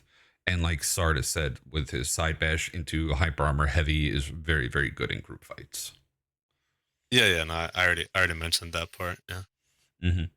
But yeah, with his like little bit of tweaking, he has become a menace on the battlefield, and he can fit many roles, and you can play a lot of heroes with him. Oh yeah, a lot honestly. of heroes. Like anything goes with a Lawbringer. Lawbringer's a very well-tuned Swiss Army knife right now. Literally, yeah. I can agree to that. Yeah, definitely like a Swiss Army knife. Mm-hmm. Yeah. And like some small tricks with him, being able to just get the unblockable pressure, target swapping with the unblockable is always a good thing to help out your teammate get that one opponent in a team fight to move, to do something. Just Lawbringer dodging in front of you is like, oh shit, what the fuck's coming? Yeah, exactly. That's why everybody gets pissed off at that guy. Mm-hmm. I know, so I've seen the players. They get extremely annoyed. Mm-hmm. But yeah, that's pretty much what you want to do as Lawbringer. You just want to have the 1v1s. You want to have the stall. It's basically, I don't know if I should even compare like this, but in my opinion, it just feels like a Conqueror 2.0. Honestly. Yeah. Conqueror 2.0. All right, that's my take on that. So. All right. And since we already said everything that we want to about Lawbringer, we'll move on to Centurion. What's up there, Connor? Hey, what's up, Connor? So with Centurion, Centurion's definitely duelist focused. Yeah. He's not the greatest in team fights just because he would have to be very, very defensive and wait for his time to shine. So he's going to be that like defensive person, more of a support in a team fight, looking for his what is it? Not the Eagle Talon. What is it? Lion's Roar is what it's called when he stabs someone that's knocked on the floor. Looking for his charge punches, looking for that opportunity to get them to move, and with his mix up to actually make someone move and pre-dodge the quick light so they knock him on his ass, go ahead and peel him and hit that big damage while you're pushing that enemy away from the fight is huge for Centurion. He's not the best at clearing out minion, but with his zone is very, very good with 3 hits to be able to mow through a minion lane that isn't fully pushed all the way up. spaced out, not really just because of his short range. Centurion he's that defensive hero that looks for that very big punish. Just keeping to himself, he's very selfish in that regard. So heroes that have more wide swing movement, more mobility in the team, pair up very well with Centurion. I would say more of like a Kensei works very well with a Centurion. A Shaolin works well with Centurion. Tiandi works well as well. Even a Pirate, a Fira. You want someone that's able to get in, get out, to help you out, guarantee your punch to be able to get that damage in 2v1 situations. You are looking in a 2v2 situation or an even fight to peel that person, to get them to freak out that you threw a bash, like a level 1 bash. You go ahead and get your go in for your charge bash. They move because they're like, I don't want to keep getting hit in the face. Boom, level 3 hit them with the stab, peel them out of that team fight, and now you got that 1v1 situation out of that fight. Right. That's where I would put like Centurion, more of a like 1v1 ganker, not the one that's gank. Like he's the one that's ganking. He's not the, but in a team fight, he can be in some trouble. He's not great 1v2. Where he excels at is being that tilting factor in a team fight, I would say is the best thing for him. Right. So for me, the way I look at Centurion, he's like a god gank. Like think of Gladiator, but better.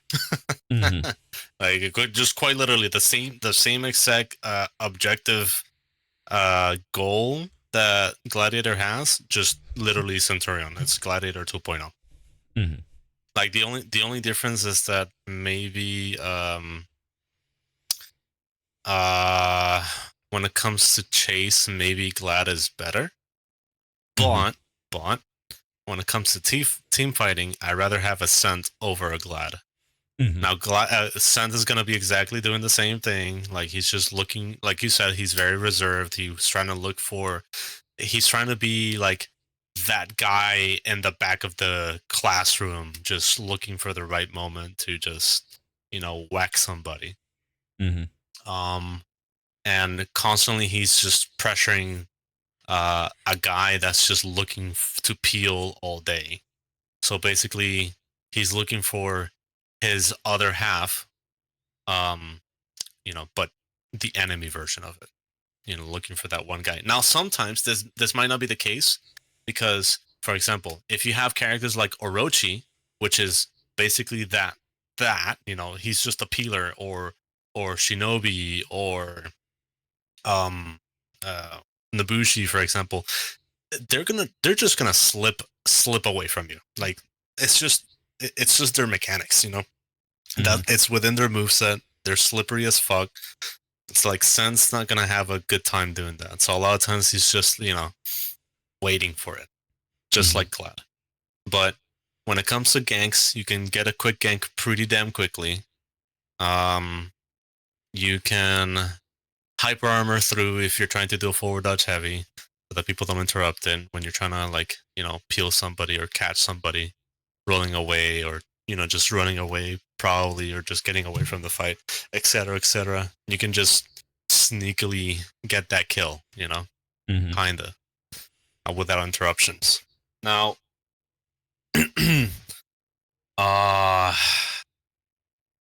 he's an amazing duelist as well. So a lot of times you're just going to find yourself at the very beginning of a match just going for that 1v1 scenario.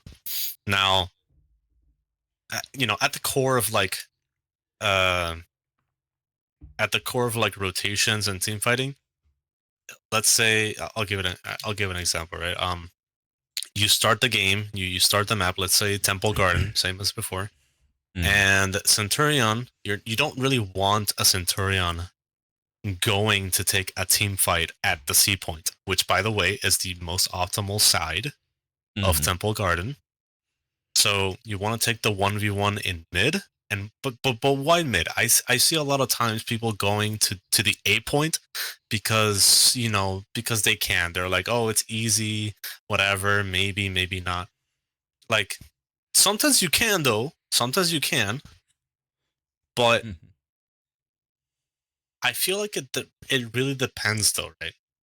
So if your team skill wise is a little bit stronger than the enemy team, you can kind of pull the strat of going to the A point and then working your way to B a little bit. You don't even have to clear full way. You can just clear halfway, and then that person can just rotate to the main fight to outnumber the enemy. But the problem here is that if your team, by the time you get there, is already about to, they're like already critical and they're about to die, then sometimes that rotation at the beginning, like, determines what the rest of the game would be, unless your teammate, unless that team becomes smart and groups up in mid and gets the entire mid lane so that they can push either side of the points and be able to have some sort of comeback. But that's just like a different scenario for that sort of thing. But what I'm saying here is that Centurion needs to usually be the one taking the 1v1s, no matter if it's on the A point, no matter if it's on the B point, because you want to be the fourth guy in the main fight of the optimal zone. In this case, Temple Garden, C point, and be able to just guarantee that the fight is going to be going in your favor. So that way, when rotations come out, like I was mentioning a lot earlier, they kind of just become easy to just do. And the enemy team, if they're smart enough, they don't really have much of a choice but to defend their point and be able to attack mid. So that, like if the enemy keeps constantly isolating themselves, like that's like the bread and butter of Scent. You just go in there, you isolate them, boom, you knock out somebody out of the fight, and suddenly, it turns the entire match into a 3v4. A 3v4. And you don't want that. You don't want to be consistently in a 3v4, because now you're just getting outnumbered all day. This is why people start complaining and be like, oh, why am I getting ganked all of the time? Well, because some smartass decided to become some wannabe god or wannabe Faram and suddenly start doing shit that they're not supposed to. Like going to mid by yourself. Because I've seen that a lot. You go to mid, you're like, oh, nobody's here, but motherfucker, they're gonna rotate on you. They're gonna catch you. Once you're in a 1v1 and your team hasn't even spawned yet, they're going to gank you. GG. Whoop-de-doo. And that's when Scent really, really thrives. You're just constantly like pushing somebody to get off the game. That's really it. It's just, yeah. I would say Centurion's very good at 1v1ing and roaming. He is the one that you want if you're going with like a 2-2 comp on Temple Garden. For those who don't know, that's 2 people C, 2 people B. Centurion wants to be the one that's going to mid lane, but is not clearing mid lane. He's going to look and see what's going on the C point, look to see it's like to try to take the fight on B point if someone is coming there to contest, while the other person clears out the minion lane really fast, does like a zone, like a Kensei zone, and then jump into the fight to help out the Centurion. But the Centurion is really going there to see, does my teammate need help on B? Is there anyone here contesting it? No? Okay, jump into the fight on C. He's looking to jump in to catch those people that are off guard, to peel, to isolate, to take the 1v1 and delete people. Literally. Just isolating. Oh, another thing that makes Centurion really, really good is the ability to do the exact same thing as Shugoki. He can just target switch the hell out of his charge punch. Mm-hmm.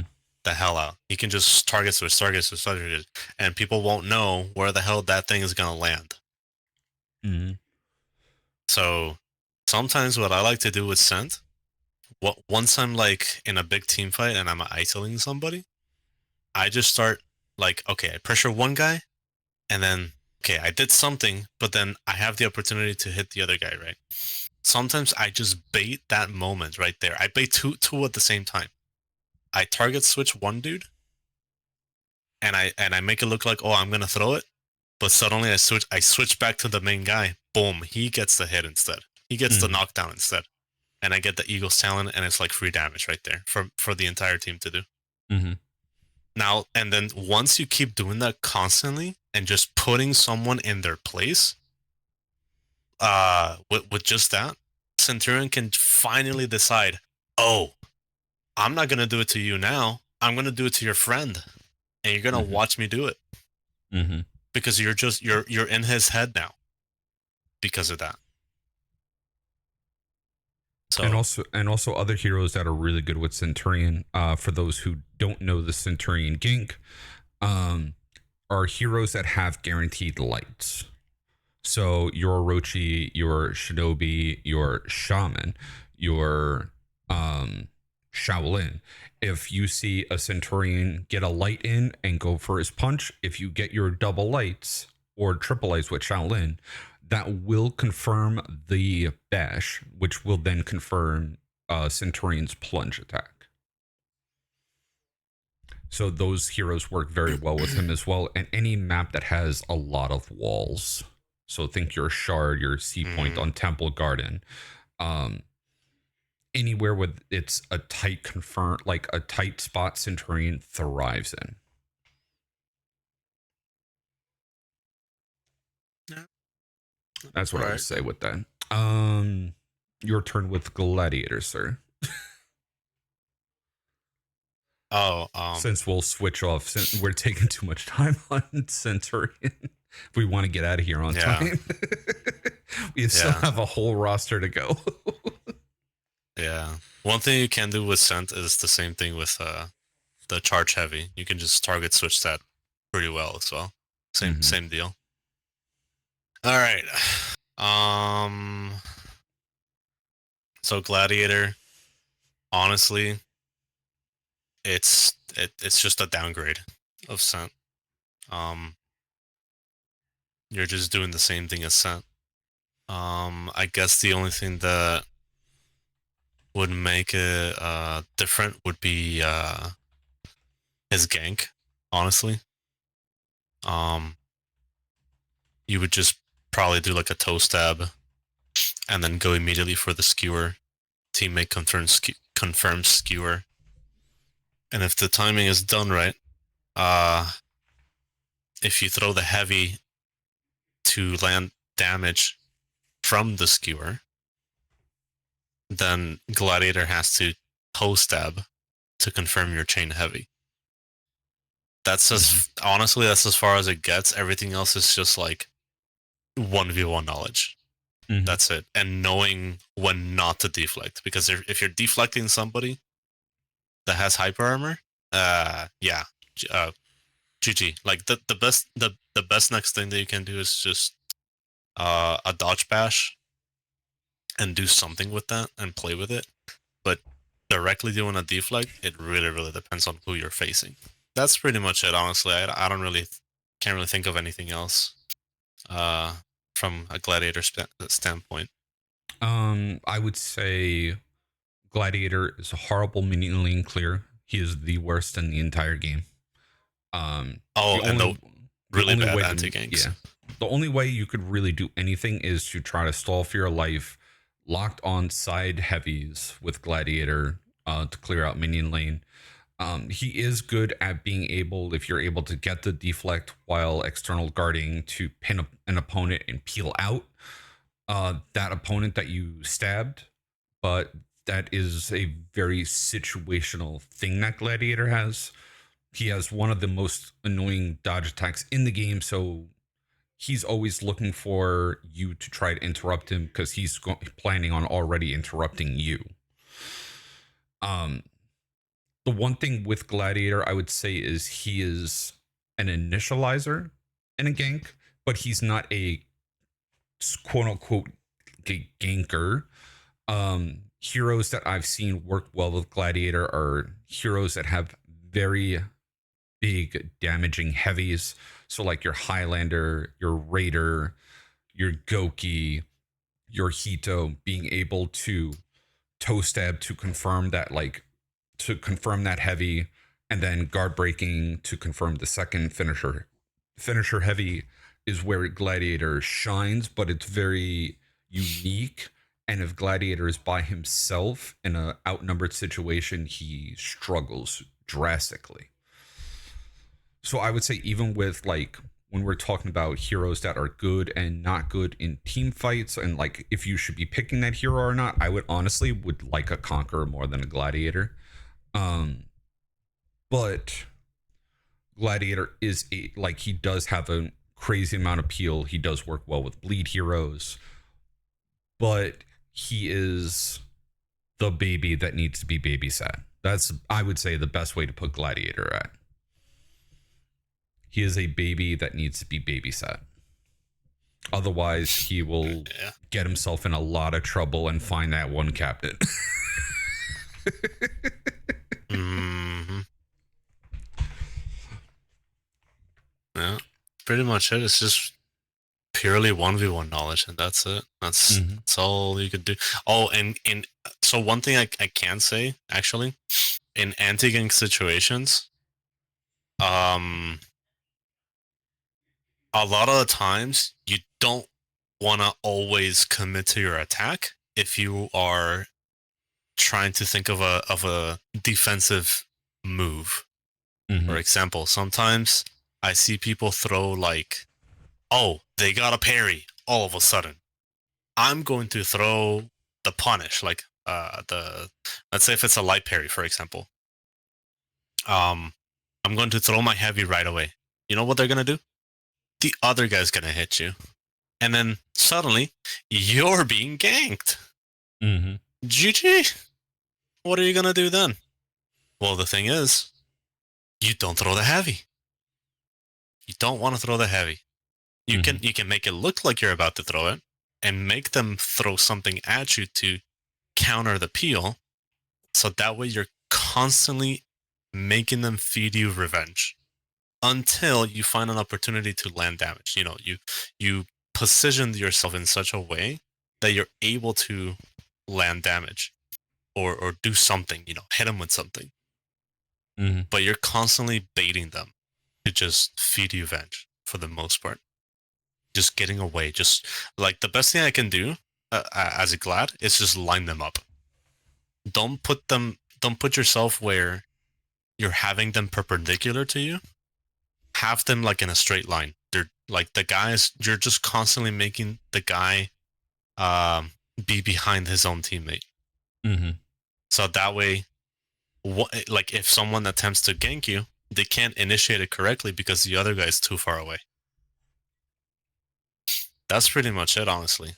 And then everything else is just like, what would you do while in revenge? And one thing I will add as well with Gladiator is that if you're having trouble learning how to delay heavies, play Gladiator, because that is one way. That's like really the only way that Gladiator can get like his second heavy, is learning how to delay that heavy where they're pre-dodging like a second light so that heavy lands, because it does have some good tracking on that second heavy. It's just very, very noticeable. But if they're already pre-dodging when you're getting ready to throw that heavy, that is where Gladiator gets a good amount of his damage and good amount of his like mix-up, is baiting you into thinking something's happening and then him hitting you with something else. Like, you need to learn how to delay heavy. Play Gladiator until you're better at delaying heavies and can land some damage. Well, I mean, if it were me, if I were to want to practice delays, I'd probably pick like could be like Lawbringer, could be Kensei, could be Nobushi, maybe Shugo. Well, anyway, like these are mostly like the characters that I would pick for delayed attacks. Yeah. Oh, actually, Armusha. Ooh, Armusha's nasty with delays. Nasty. Oh yeah, deadly feints are rough. Yeah. Berserker, rough. Yeah. Well, with Berserker, you don't really have to delay it too much. You can though. Mm-hmm. It's really entirely up to you, honestly. Yeah. Like Berserker is a little bit harder to do stuff like that. Because then now there's gonna be a point where you just meet the right people and that they're like pairing your 400 ms. Is it still 400 ms chain feint into light? Right. Yeah. Okay. So people start pairing that, and then you're like, oh shit! Like they're just seeing a pattern, but then suddenly you're kind of delaying your stuff, or just making it look like you're about to delay it, but you really didn't. At that point, you're just like in their head. But it really depends. Like it's not the majority of the players will fall for this, but some of the good players you have to like be different about it. You know, you can't just be heavy feint to light. You just throw heavy feint to heavy sometimes because they want to parry that light. Yeah. The only reason why I said that with Gladiator though is just because that's like his only chain pressure is his delay heavy, so you kind of have to get good with it. Yeah, that's true. Yeah. Yeah, you kind of have to be good with delays on Glad to be somewhat effective. All right, so moving on from Gladiator, since he's a very simple topic. Yeah. Let's move on to Black Prior. So with Black Prior, I would say like he has some really good minion lane clear with his infinite, with it going into Bulwark, heavy, going into his Bulwark unblockable, dodgeable, heavy mix up, going right back into his Bulwark counter is really good for clearing out minion lane, but he's not like the best in clearing minion lane. But he does, once he gets his second feed, he can survive in minion lane for very long. He could stall on minion lane. In that situation, once he gets his second feed to be able to heal and Bulwark, he does really well in minion lane. But before then, he's one of the best stallers in the entire game. He's still one of the only heroes that still have stamina pressure.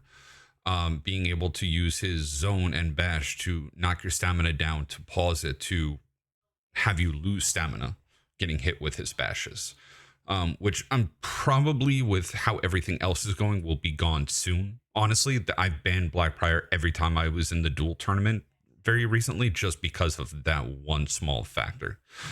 Being able to fast flow into his Bulwark counter after you block an attack helps out when you're fighting someone that does, has guaranteed enhanced lights. So like a Peacekeeper, if Peacekeeper bleeds you and she gets guaranteed like light, or I'm sorry, like yes, I would say like more like a Peacekeeper or someone that has guaranteed lights, enhanced lights. Black Prior works very well because he could just block flip immediately. So that is one of the wonderful things that not a lot of people know about Black Priors is the fast flow into Bulwark. But also having his crushing counters, undodgeable heavies, having his top heavy feint into a long range bash works very well. He's a very good staller, very good at just holding down a minion lane like a point. Is really good for Black Prior, but he does not get as much renown when he does that. So you have to learn when to hold out the point so that you can get your points up, but also making sure that you're in enough team fights on point to get the rest of your feats up. That is one major thing that not a lot of Black Priors know when to flip-flop in those situations. But he's like an emergency minion laner, hold down the minion lane in case like they're breaking and you're in a big team fight and you're keeping that one person from unbreaking them on the midpoint is a great way that Blackbriar can be used. He's also pretty good at like ganking. I would say he's very like he's almost a Swiss Army knife, but he's just like a Swiss Army shield, I would say, for Blackbriar. Heroes that he works well with. He works with pretty much everybody. But heroes that he mainly works with better are heroes with because he like again, all of these knights, they're very bash heavy. So a lot of the bash heavy heroes are going to work well with heroes that can do big damage from bash ganks.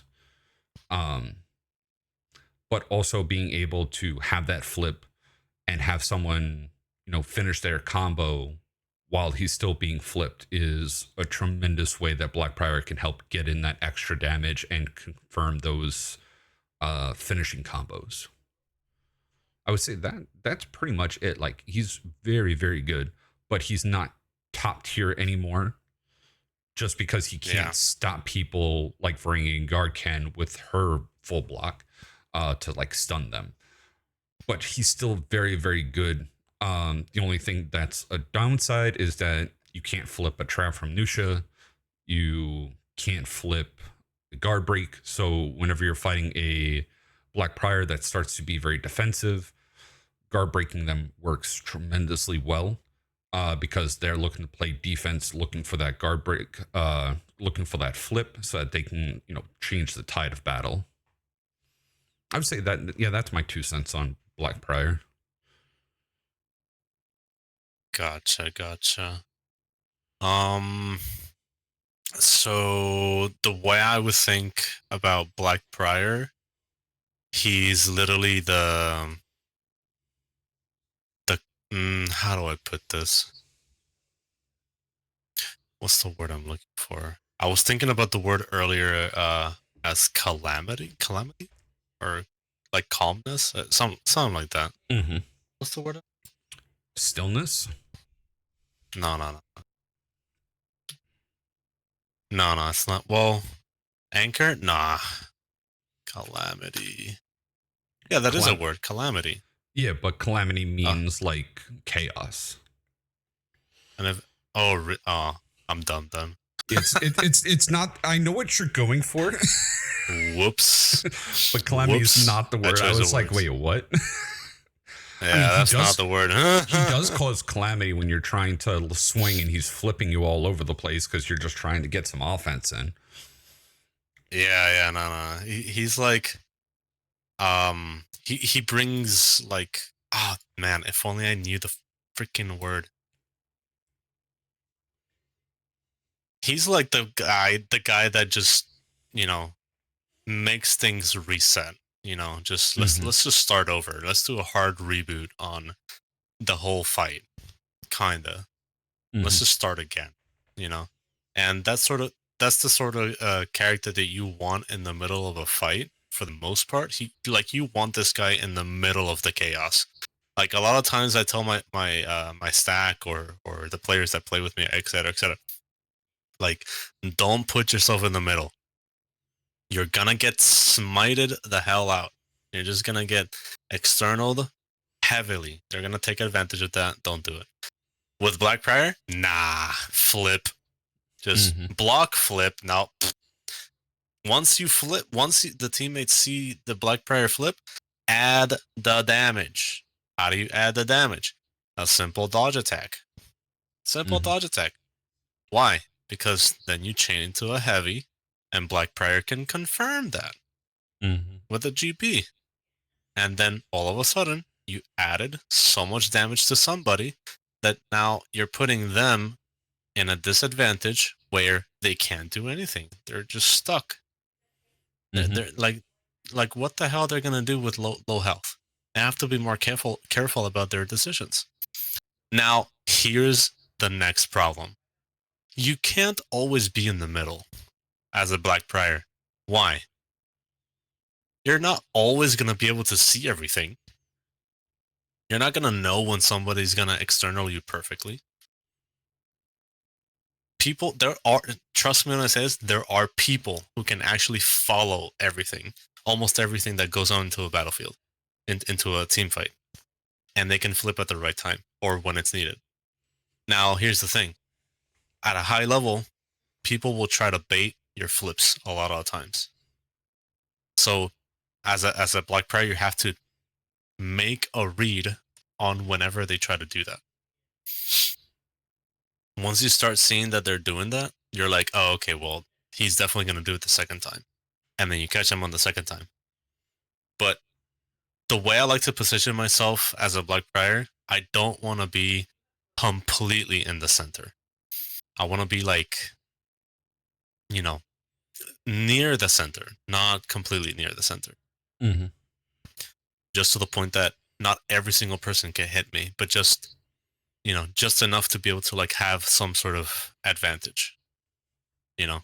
Mm-hmm. That way your teammates can have an easy time just landing damage after a flip. Mm-hmm.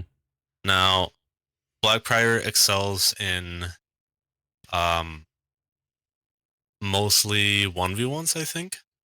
He does do well in team fights, right? Like the flip is insane. Mm-hmm. But again, how often does that happen?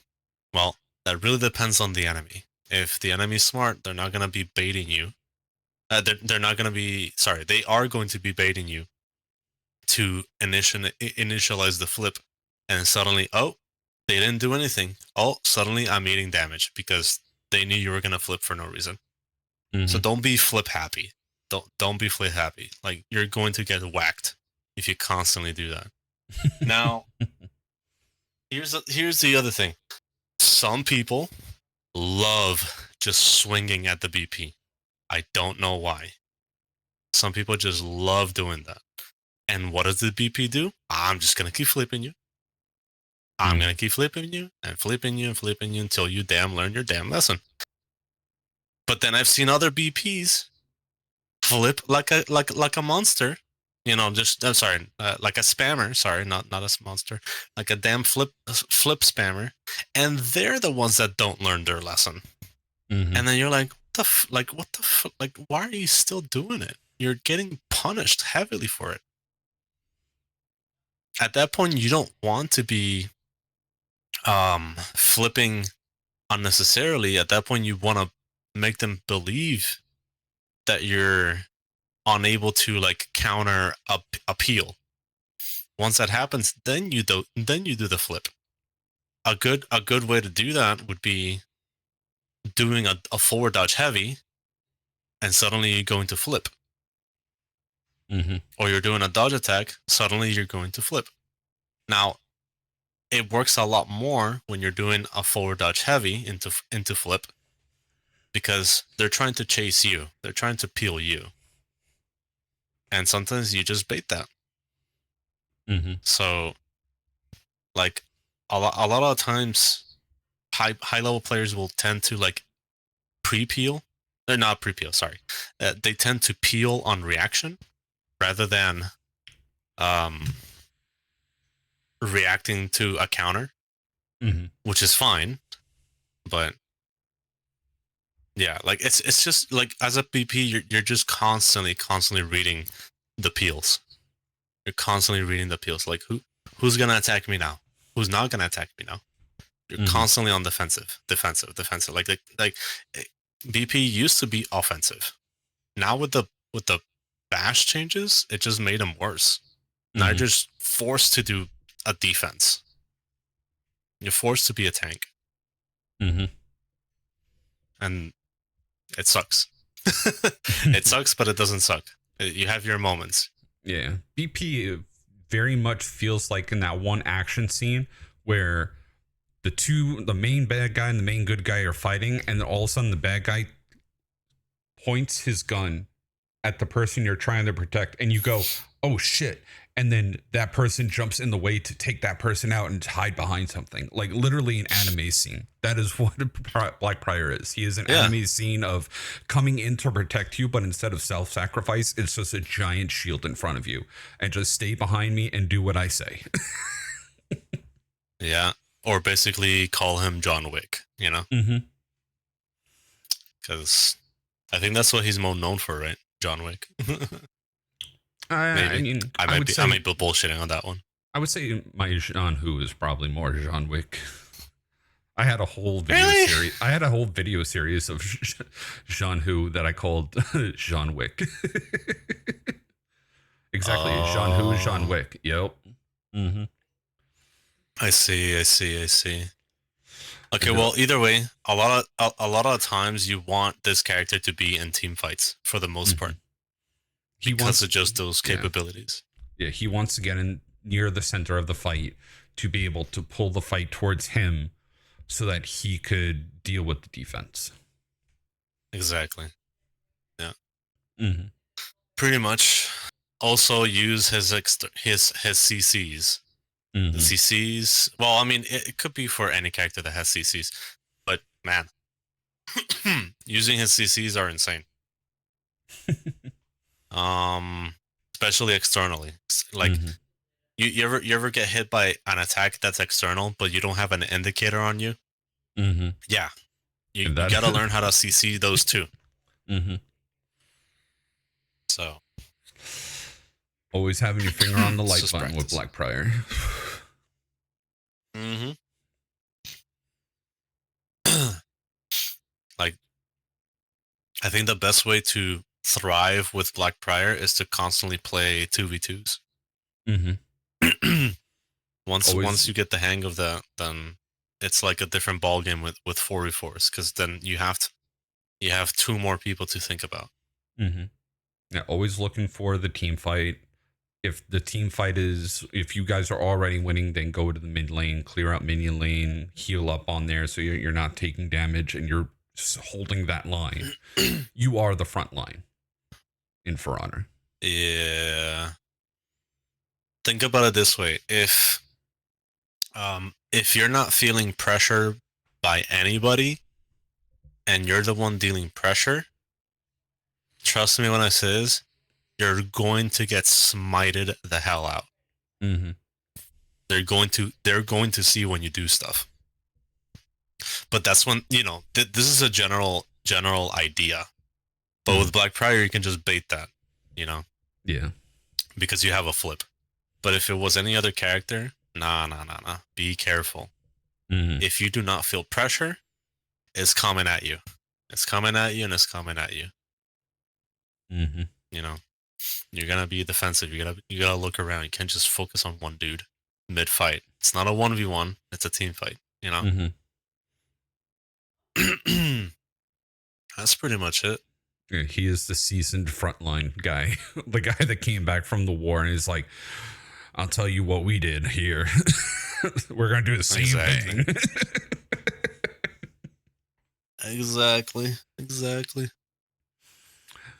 Yeah. Alrighty. Warmonger is up next. Warmonger. Literally Warden 2.0. Mm-hmm. That's all I gotta say. The only difference is two things. Her chasing, forward dodge heavy chasing. Oh my god, amazing. And her dodge attacks.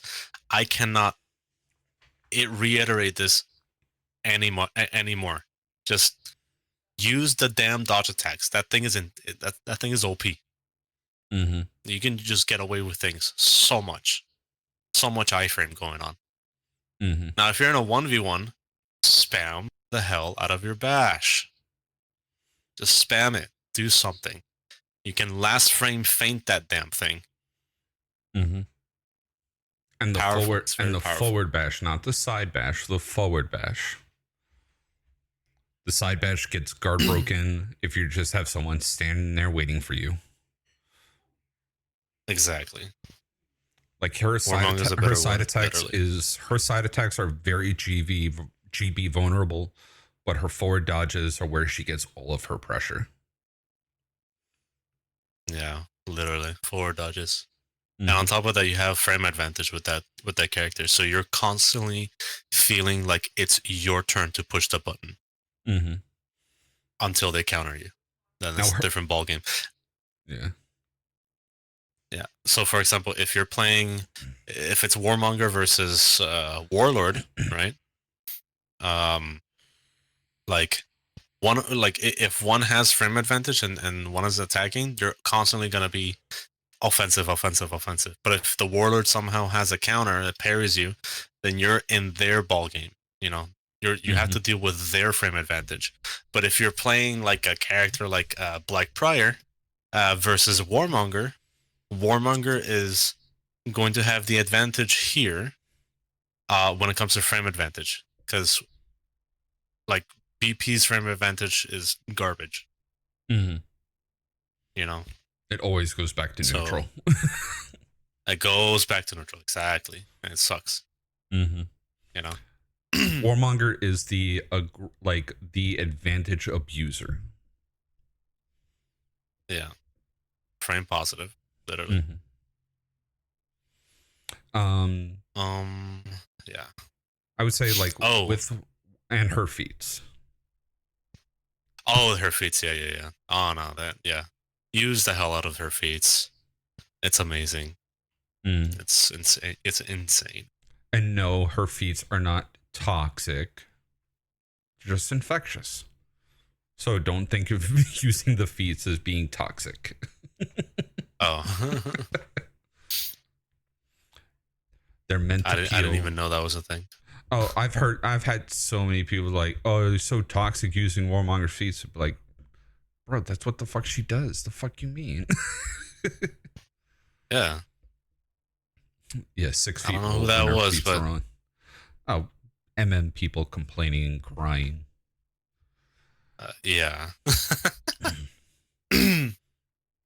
But yeah, she is the better warden. Her light attacks are very noticeable. They're enhanced. They're enhanced. Yeah, they are enhanced, but they are very like you could tell when the Warmonger is throwing a light because her animation is very very noticeable. So her like staring at a Warmonger, you're looking to use that forward dodge attack because your lights are so parryable in those situations, like if going from neutral. So like her front bash is where she excels in that situation. Good minion clear, good ability to be able to pick up her feats pretty fast. You're looking to come into a fight to bash light. She works very well with her bleed or her other bleed heroes, like her Peacekeeper gives her unblockables, gives her the extra damage on Nobu, gives her the bite on Shaman. You want to, if you're playing with Warmonger and you're looking to play more competitively, you want to team her up with the Nobu, team her up with that Peacekeeper, team her up with that Shaman to get that extra bleed damage to confirm the extra attacks that are coming. And get that extra bleed boost going. I'd rather have Nobu with Warmonger together for the most part. Yeah. If anything. Just Nobu's insane. Bash light into undodgeable heavy is rough gank to fight. Yeah. It is one of the roughest because if the bash hits you, extra damage, boom. If you're already bleeding, you dodge away from the bash, boom, you get hit with the undodgeable. Yeah. It is one of the roughest ganks to like deal with. Yeah. Yeah, like Warmonger's like the one usually constantly landing the damage rather than initiating as well. So you're gonna be. She is the one who ganks. What's that? She is the one who ganks. Like she is the one who knocks. I am the one who knocks. Yeah, basically. She is Walter White. Walter White. Wow. Okay. Just infecting the entire battlefield. Indeed. All right, Gryphon. Gryphon. With Gryphon, again, very big, wide, sweeping attacks. Really good at clearing out the minion lane very, very fast. Very good at being able to get pressure with his forward dodge bash. light into his kick heavy mix up is one of those characters that he's the one that can start and finish a gank. He is pretty versatile in that situation. Also, having the kick heavy or the undodgeable light makes him a monster with his finisher mix up. So you want to try to get away from that finisher mix up. In that regard, he's pairs very well with a lot of heroes that are setup heroes. So like your Gladiator, your Kyoshin, your Shinobi, your Shaolin. You're looking for heroes that really set him up to go into his kick heavy mix. He also has double guaranteed light, so he works very well with Centurion as well.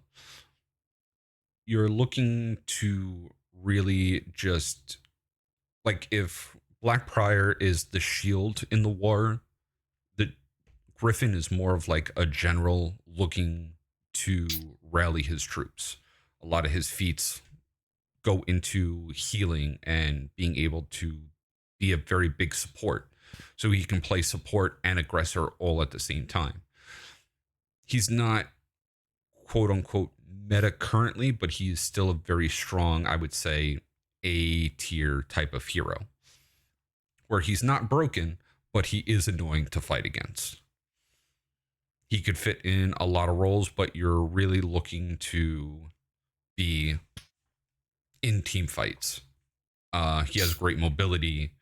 You're looking at where he kind of place where he kind of like lacks off. He really doesn't have one besides, I would say, like really set up. Because he's looking to do the damage. He's more like, as we would get into like Raider, we'll get into that next, but he's the one that's looking to do damage for his setup heroes. When you said wax off, I thought you meant like Mr. Miyagi, wax on, wax off. You know? I thought that's what you're gonna go for, but you know that did not go as planned. So I'm a bit disappointed. It's the first episode. Come on. Wax on, wax off. Okay. Anyway, sorry about that. Well, I mean, his accents would be on point with him going through everywhere with his lore, but fair. Yeah. But yeah, all right, those would be my 2 cents. Gotcha. So for me, Gryphon is literally Kensei 2.0. Literally. Like anything that Kensei does, Gryphon can probably do better. The only thing that he might not do too better would be like the delays that Kensei has. Like I would rather have Kensei for like the super mega delays. But when it comes to team fighting, his feats, his 1v1 capabilities, etc., you know, like Gryphon's the guy. He's the man. You want to have all of your healing feats. The tier 4 you can choose to go for champions or for the one with the bomb, you know, the original one. I think they're both okay. Let's see. A lot of times, and has a better 1v1 capabilities than Kensei for sure. The reason being is because his mix-up is insane. You can go for kicks, you can go for hyper armored chain heavies, you can go undodgeable lights, as well as your mix-up. Has amazing, has a decent amount of damage dealing when it comes to ganks. Can initiate ganks pretty well. Is okay at peeling as well. Let's see. Okay, peeling. Has pretty decent anti-ganking capabilities as well, especially off a parry, where he just goes into hyper armor and is able to somewhat counter the enemy to be able to like fight back. Unlike Gladiator or Scent, where they can't really do that sort of thing. So, let's see. Compared to, and his zone attack compared to like Kensei's way better. Kensei's way better. But Alpha Parry, yeah, no. Gryphon's a lot better. What else? A lot of times you just want to find yourself in team fight compositions, or sorry, team fight scenarios, more than 1v1s. You can take the 1v1, but the fact that he has hyper armor and he can just mix someone up mid team fight with just his kick mix up, yeah, that makes him like a really nice addition to like a good pick if you were to go for like, you know, an actual team composition compared to like Kensei. You know, another one of the most tedious things that I've ever seen from this guy is not even close to what I just said. His most tedious thing is his forward dodge moves. Could be like a forward dodge light, could be a forward dodge heavy, could be an empty dodge, you know, could be a empty dodge into GB. Like he has so much with his forward dodge. Forward dodge bash. But what makes him really tedious, what I've seen, is his forward dodge light. That thing can be a menace, okay? Because it is so damn quick for you to go into your chain heavy that it's not even funny. So quick. So what does that mean? It means you can peel your teammate a lot quicker than you think. And constantly keep them like, oh my god, he just keeps landing heavies on me. Like, why do you do this? You know? That's pretty much why.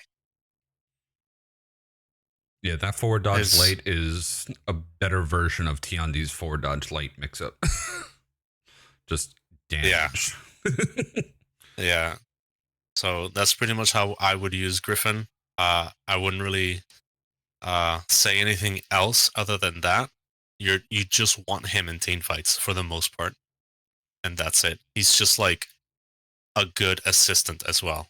Not like a mega assistant like Nobushi, for example, but you know, he's more of that. You know, leaning towards that than not. That's pretty much it. And now we have finally gotten through all of the nights, and it only took us 2 hours. 2 hours. Well, technically, it took us a little bit less than that because we were talking at the beginning. So. True. Which that's why we started about it took us about an hour and a half because we started going into this about an hour in. Yeah. So it's not too bad. It's not that bad. With going how deeply we're going in. Yeah.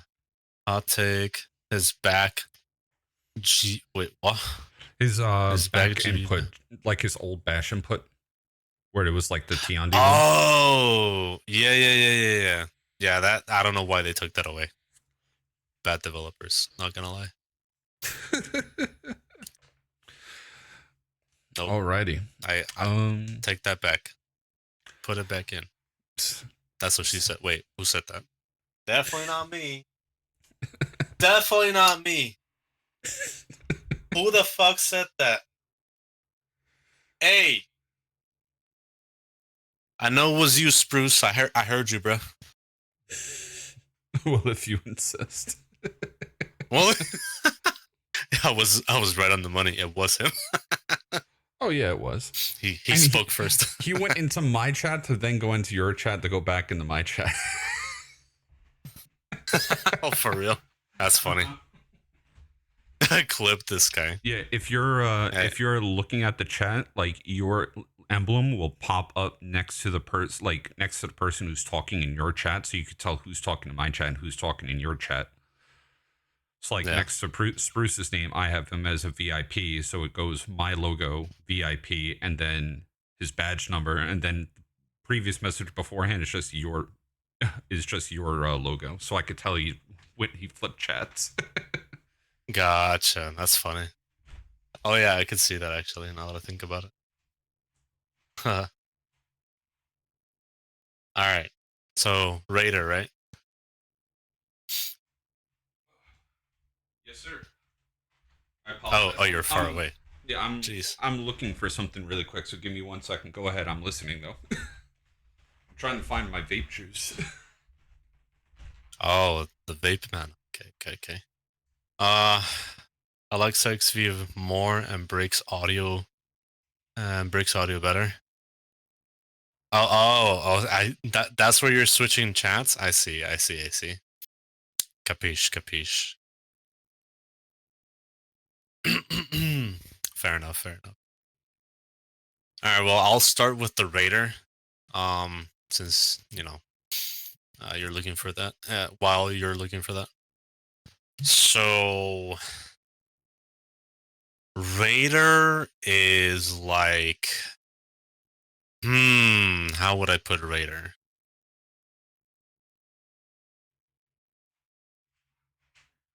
That's so hate. Okay, Kentama. This guy, bro.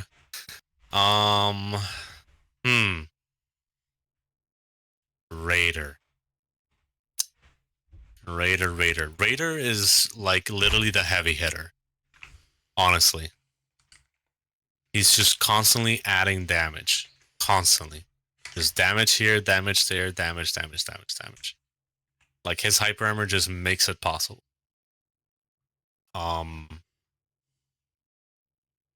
He doesn't really have an insane peel, but can peel. But you have to be really close by to your teammate. He has an okay he has an okay avoidance to attacks as well. Like with his storming tab, like dodge storming tab. It's like pretty okay. I wouldn't say it has like insane iframes, but still pretty good. I don't know. Kind of difficult. Like he's just swinging all day. Like literally, this man is just this character is just swinging the hell out of things all day. He's a pretty good duelist. Well, I wouldn't say like top tier, but he like a lot of times you want to be in situations where you want to duel somebody or you want to gank somebody. That's really all there's to it. He has to be like really careful around characters that are full block, that have full block mechanics for the most part.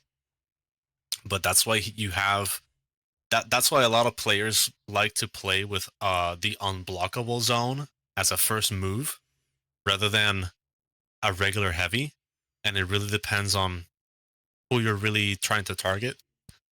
But a lot of times just chain unblockable zone into chain unblockable zone is sometimes really damn good. What I see a lot of the times from good players, really good Raider players, is they start their zone a little bit far away, just enough to like kind of land that damage against them, and then just do the rest of the chain so that your teammate can confirm it.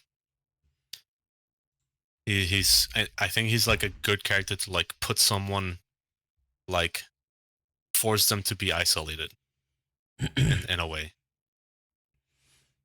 So his mix-up is good in duels. Like it's just a lot of times you want this guy to be like, he's just a heavy hitter. Like it's literally a heavy hitter.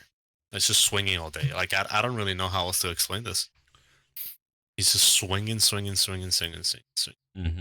Like I know I said, like compared to like characters like Conqueror, for example, like Conqueror doesn't have that luxury all the time, unless he's like, you know, uh, unless he's ganking, then you can just swing all day, or in team fights you can just kind of swing all day. Nah, but not like Raider. I would think Raider's just constantly swinging, constantly just swing maniac. Mm-hmm. You know, his dodges. Oh, that's one of the things. Raider's dodges are amazing. The side dodges. My goodness, you can get away with things with just that. I even joke around in my stream, just go like Raider dodge and just start mocking people. Just, you know, kind of showcasing that you can't really catch me with just a Raider dodge because it's so damn extensive. So a lot of times I like to just external people and just dodge away from them. And then once that happens, once I see that they failed to like guard break me or light me or do whatever and they just whiff, I target switch back to them and then I get to start my combo, my stuff. And then once I'm in the defensive mode again, Raider dodge again. You can't catch me. And it's like, what the hell are you gonna do? You know? Mm-hmm. Yeah. It's like playing Gladiator but better. Essentially. Uh-oh. Yeah. Well, and you know, in team fight situation, No, you're you're right just over like there. on the sideline, but you're like on the sideline, but not really. That's kind of what it feels like playing Raider. Mm-hmm. All right. Yeah. That's Raider. I would say Raider's more like he's kind of like your fourth person in a batting position. He's like the designated hitter. You're looking for someone to set you up so you can do massive damage, like an old gank that's been around for years and years and years is kick from a shinobi, top heavy.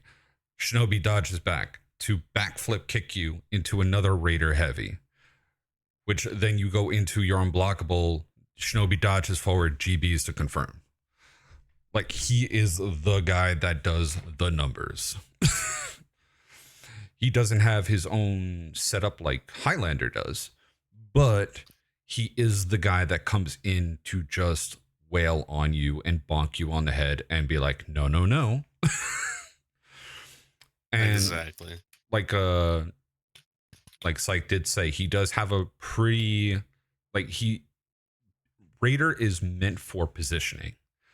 He's meant to hit you hard with hyper armor, and then when he's on the defensive, to get into a better position to look to peel you with the GB, to use you as an external target for his unblockable zone. Because he, that's one of his strongest tools in his kit.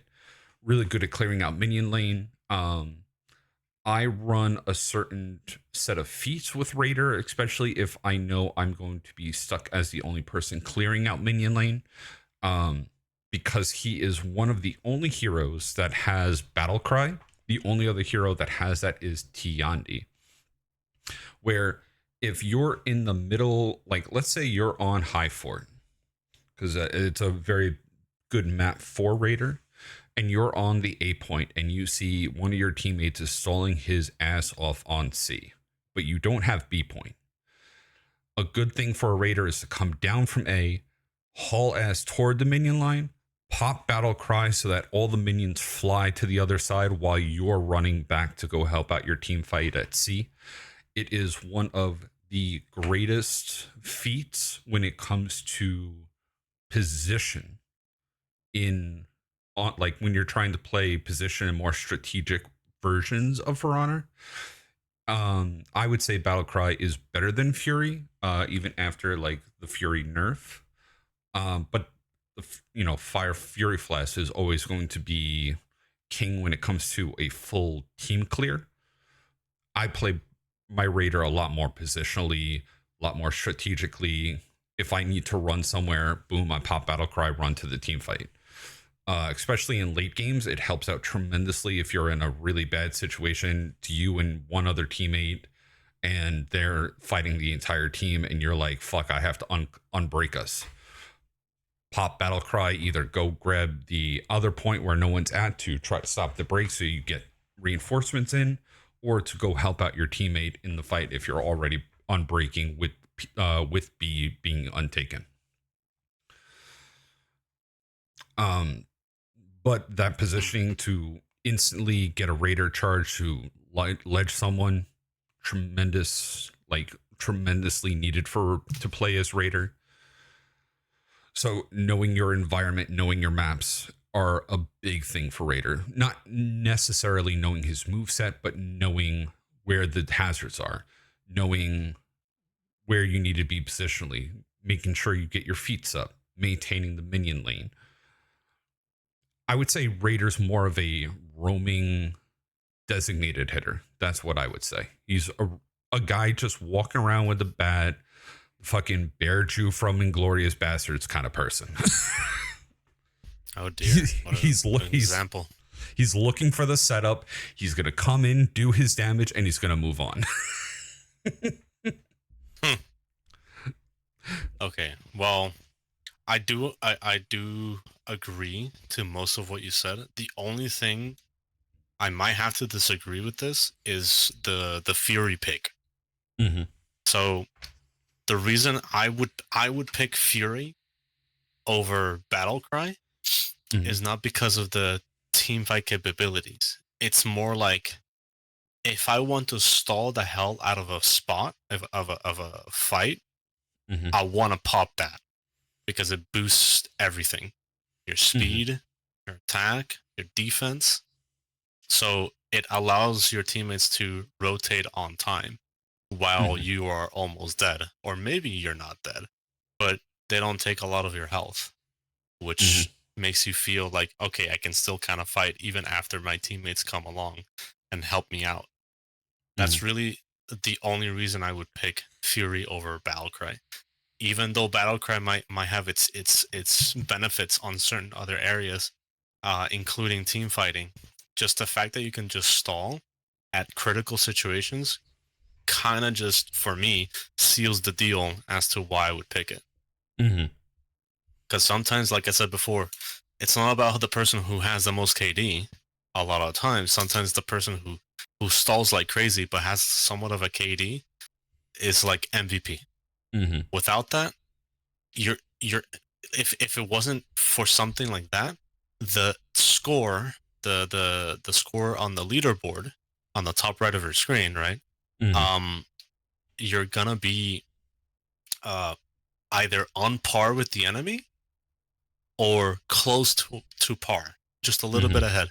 But with it, it may increase those chances of being higher because you stalled, because you're keeping them from, capturing their point.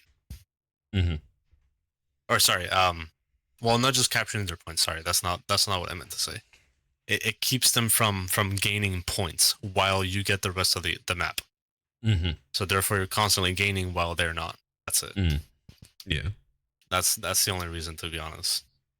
And if you have to rotate quickly, pop Fury, boom, you got a little bit of speed, and that's it. But a lot of times it's just about the stall.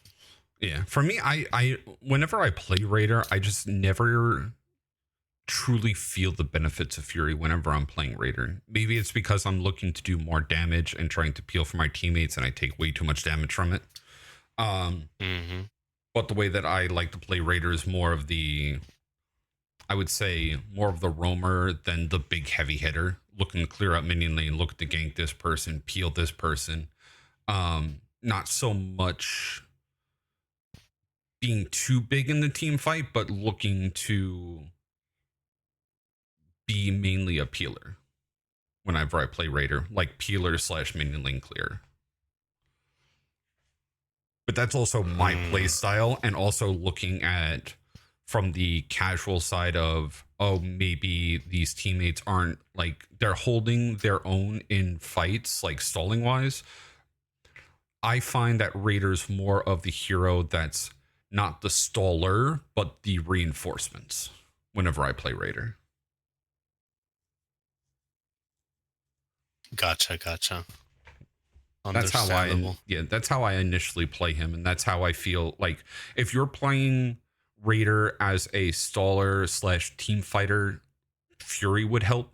But if you're looking to be the guy that's roaming around to clear out minion lane, to help out in team fights, and looking to peel in those situations, I would say Raider would benefit more from like a battle cry, immediately help out really fast, to like run in and out and do all that shit.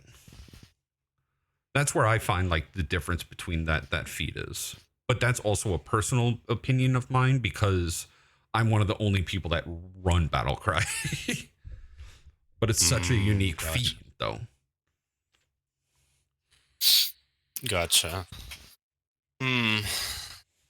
See, well, so I can see your point of view. In my experience, I find myself a lot of times just trying my best to stall for my team. Even if my team is good, right? Let's say my team is like super more dominant than the enemy team. Like you wanna just constantly make them, pressured a lot of times, and it's just like a habit. It's not really like, oh well, this is constantly happening for me, so I'm just gonna use the other feet instead. No. Like you wanna, like, the whole point is to just dominate, them like completely, so they don't have a chance to come back. You want to secure that win, like truly secure it. So that's why I would say, if I really want to make a big difference, this is why I would choose Fury, because I already said it just stalls you like crazy. Yeah, it's definitely the one point where we have hit a point where we're actually in a full-fledged discussion over something. And not just always agreeing with each other, and that makes a wonderful discussion. Yeah. And on top of that, you're keeping the enemy from healing as well. So yeah, I think Mexi in chat definitely said it best. It's very good. Like, battle cry is the ripcord, like an oh shit type of situation. That's what I like having it as, like a oh shit, I'm gonna bail my team out of breaking because they fucked up type of situation.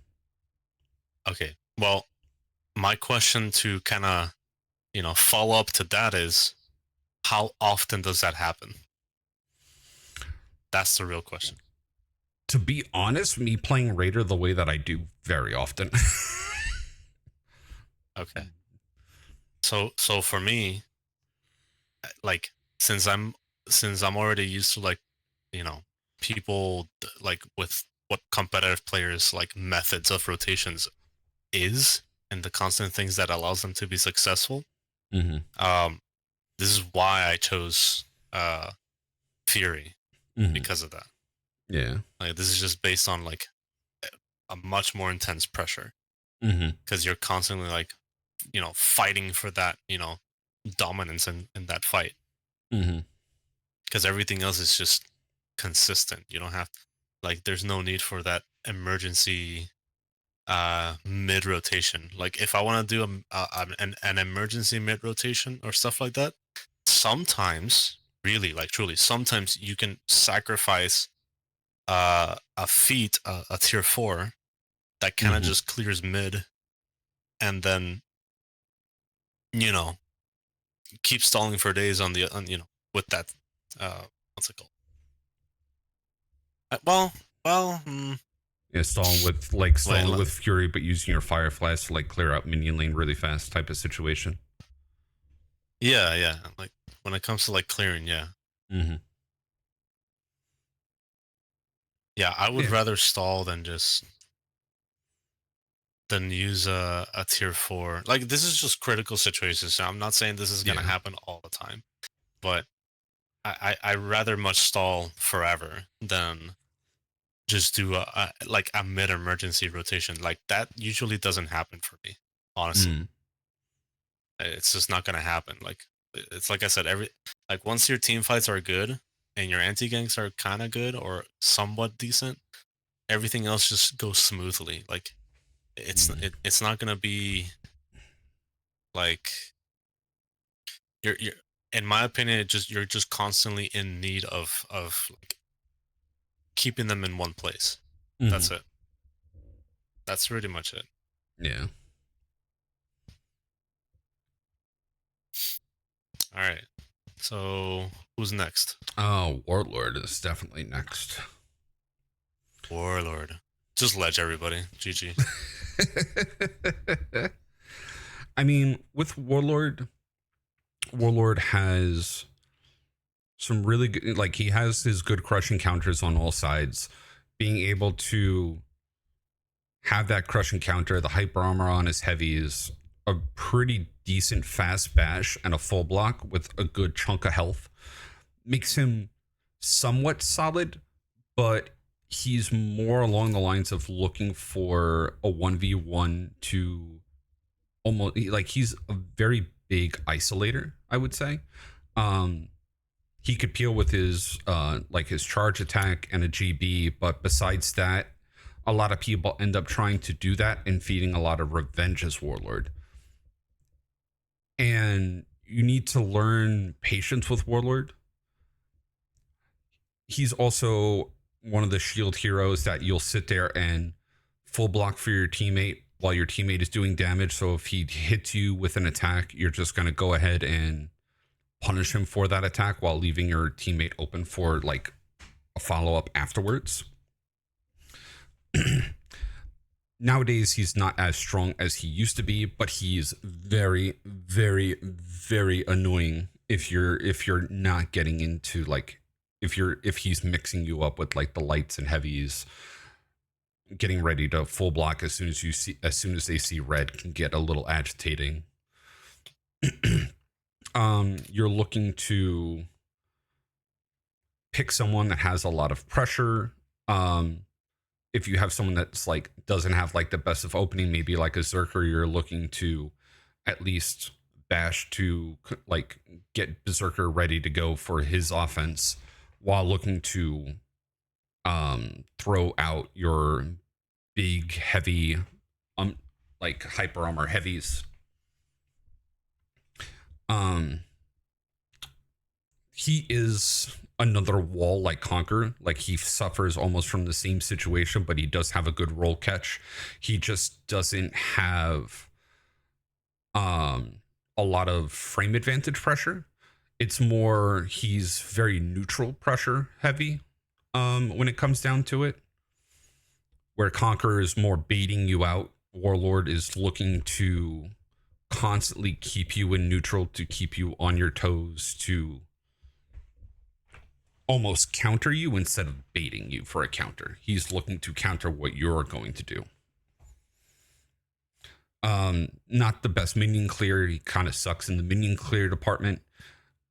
So he's mainly used to hold down a point, to help out peel for like a teammate to go heal, run in Warlord charge so that your teammate can go heal from where you just came from while you take the fight and take the pressure.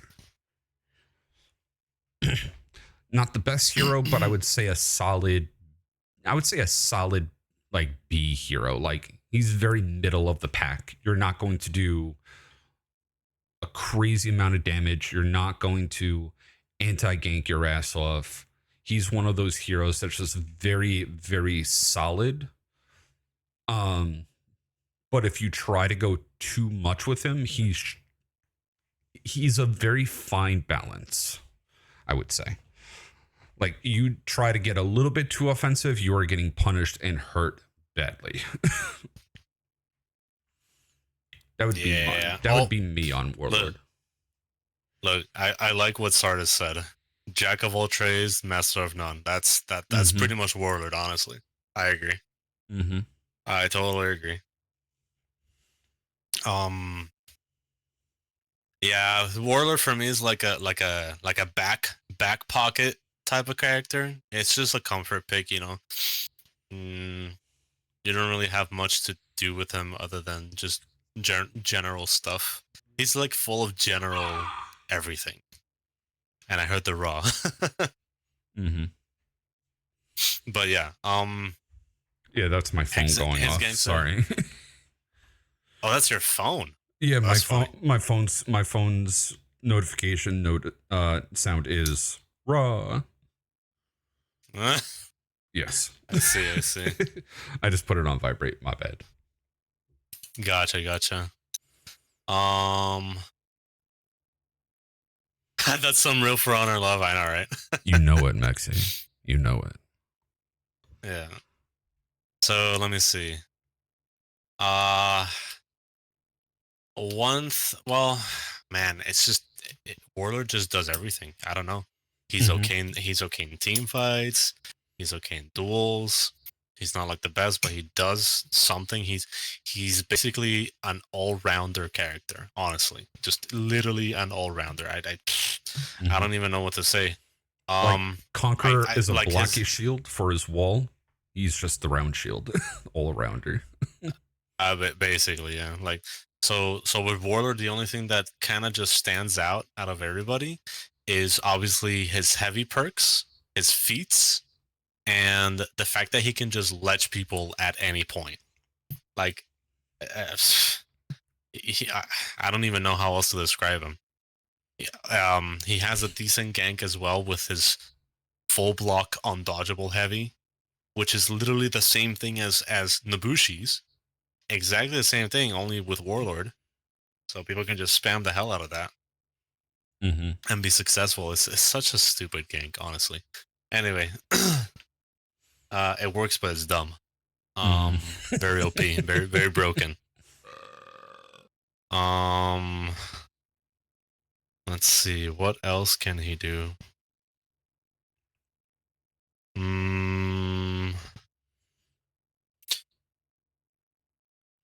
Yeah, I don't think I can think about anything else. Like, he just has everything, but it's not like up there.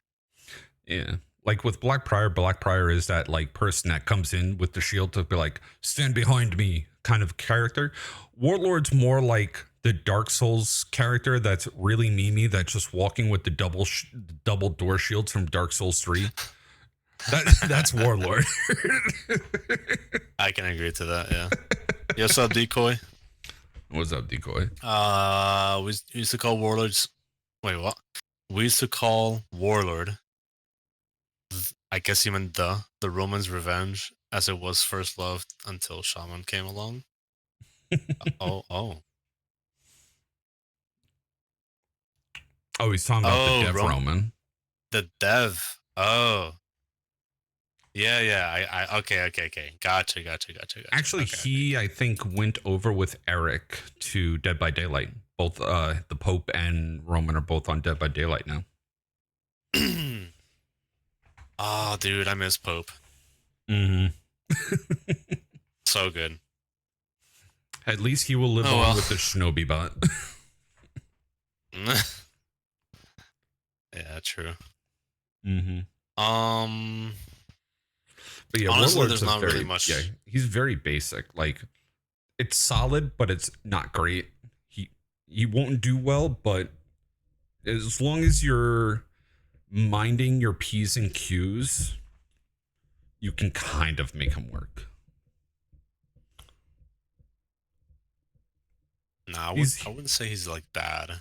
No, he's not bad. He's definitely not bad. But if he gets too aggressive or too defensive, like, the tide changes in the opponent's favor very much so. Well, yeah, if you have someone that has like insane reactions, yeah.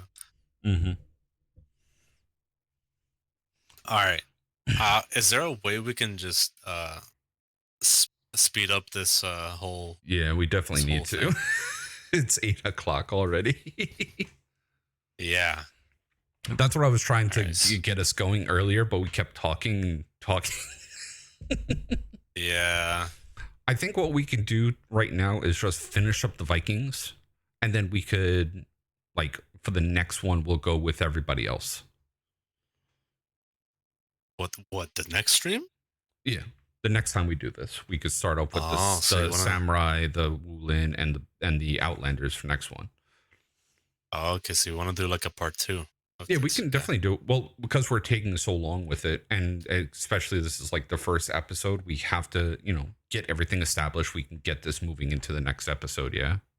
Gotcha. Okay. I mean, I'm okay with this. We have to go. We have to adapt on the fly, especially since we're still winging it. Yeah, we are kind of winging it. Mm-hmm. Berserker right. for you then, sir. We can skip Valk. This guy, bro. How dare you? How dare you talk down on Valk? You know what? Just because of that, we talk about Valk now. Go ahead. You know what? You know what? Screw you, Spruce. We're talking about damn Valk, all right? You're done for. You're GG. GG no re. Easy, okay? Take a walk. I'm just playing Spruce. Oh, how dare I? Oh, my sweet summer child. Wow. All right, I see how it is. Yeah, Spruce is one of the old Valk mains that is just like, she's been nerfed into the ground and I hate her now and I can't play her anymore. I refuse to play so Valk. He's a Valk. So he's a Valk main. I see. Old Valk main, like season 1 Valk main. I see. Mm-hmm. Yeah, it's kind of like me with Kensei. I play Kensei. I stopped playing Kensei for the most part. Mm-hmm. I still play him, but Yeah. All right. So Valk. Anyway, your turn, sir. All right. So Valk. Man. Okay. Valk can be well, that's the thing, right? I think team fighting wise, I think she can do okay, but it's not like the greatest. She can somehow survive, somehow.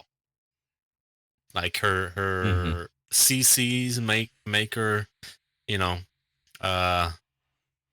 pretty insane. The fact that she can mix up somebody with a sweep. The ganks are pretty decent at least, but it really, really, really requires precision from your teammates. So that's why I'm just like, it's not like the greatest thing, but especially the sweep gank. That shit's yeah. No, you have to be good at that gank, like for real. Duels is not that bad.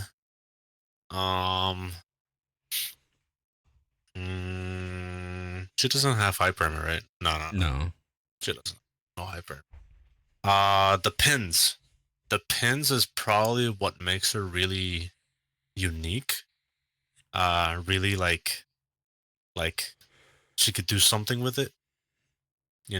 For example, if I were to do a superior block, which a lot of people like to call it deflect, which is not a damn deflect, you little dweebs. Anyway, it's called a superior block.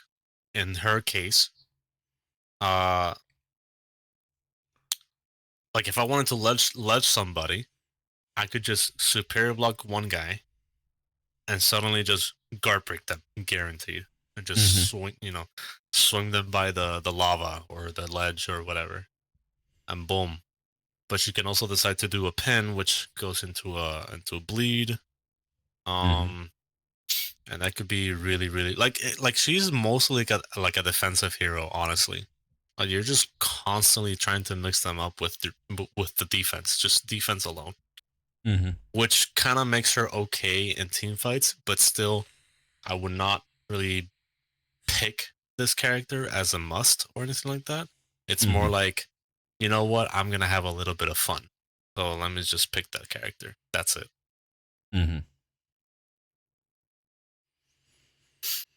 Yeah, with Valk, I would say like Her zone is good for clearing out minion lane, but there's nothing different from her zone than from her heavy that she throws. Like, it's almost the same animation.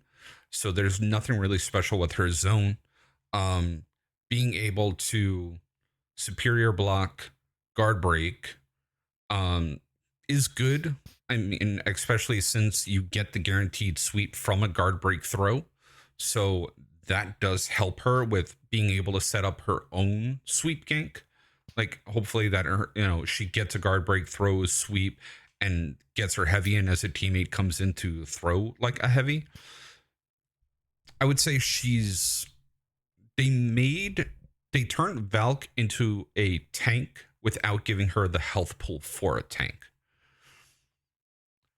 She's a heavy, but she's not a heavy, and it makes her feel very like dependent on her team, very dependent on the fight, making like the read of all time every time. Yeah, pretty much, yeah. Where like she works well if you're with a coordinated team, but solo, she hurts a lot unless you get into a point of like getting them to start attack you and you're able to counter. It's almost like an Orochi that constantly just does nothing but try to counter, but the reads are way more important on Valk than it is on an Orochi. I would say that's where she stands. I find her as more of a minion clear type of person, to go clear out minion lane, to then run into a fight, to play defense, almost like a weaker version of Centurion, I would say. You know what's funny? I was gonna go that direction, but with the Gladiator. I was literally just gonna I was gonna say Valk is literally Gladiator, but with benefits. Mm-hmm. That's it. I don't know how else to explain it. Gladiator with benefits. You are Gladiator. Valk is, Valk is the guy, is the girl that tells you not to worry about. Damn, that's crazy. But she covers her tracks with that defense. Damn. But she's not overly aggressive. The men come to her. Valk is literally a VTuber.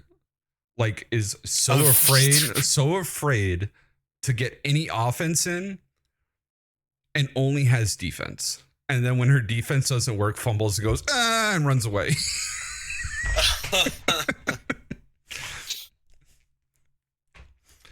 That is Valk. That's literally Valk. Most of her 50-50s get countered by simply throwing a dodge attack.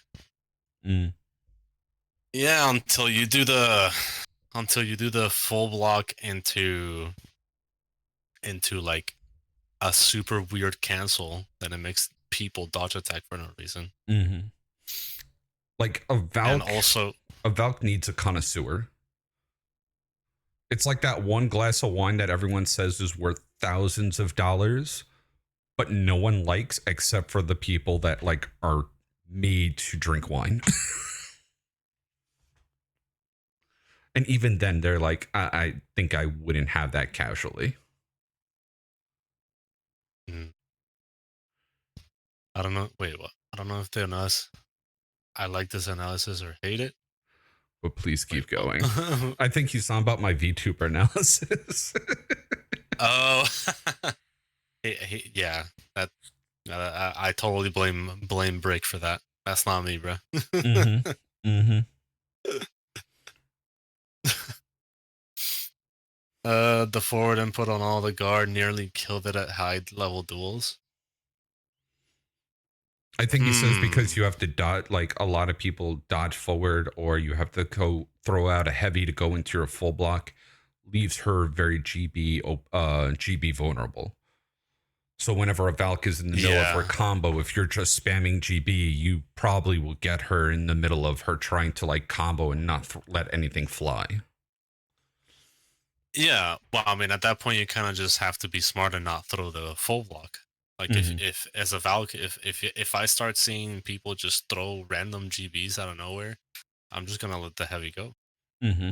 But then again, I do understand that point of view as well, so I'm not really disregarding it. You know? Yeah. Like she shines when she's at a disadvantage, but she doesn't have any pressure. She doesn't push forward. Her neutral isn't the best. She's good at countering.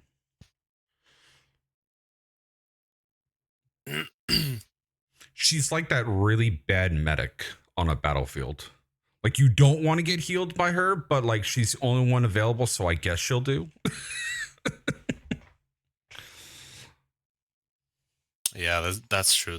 The pressure is dependent on the opponent. I agree. Mm-hmm. Yeah. Yeah, That's she why I said kinda like hurts. she's like Yeah. Mm-hmm.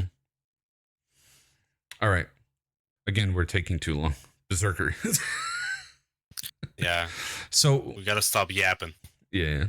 So with Berserker, I find Berserker, like even without a bash, Berserker does pretty well for the most part.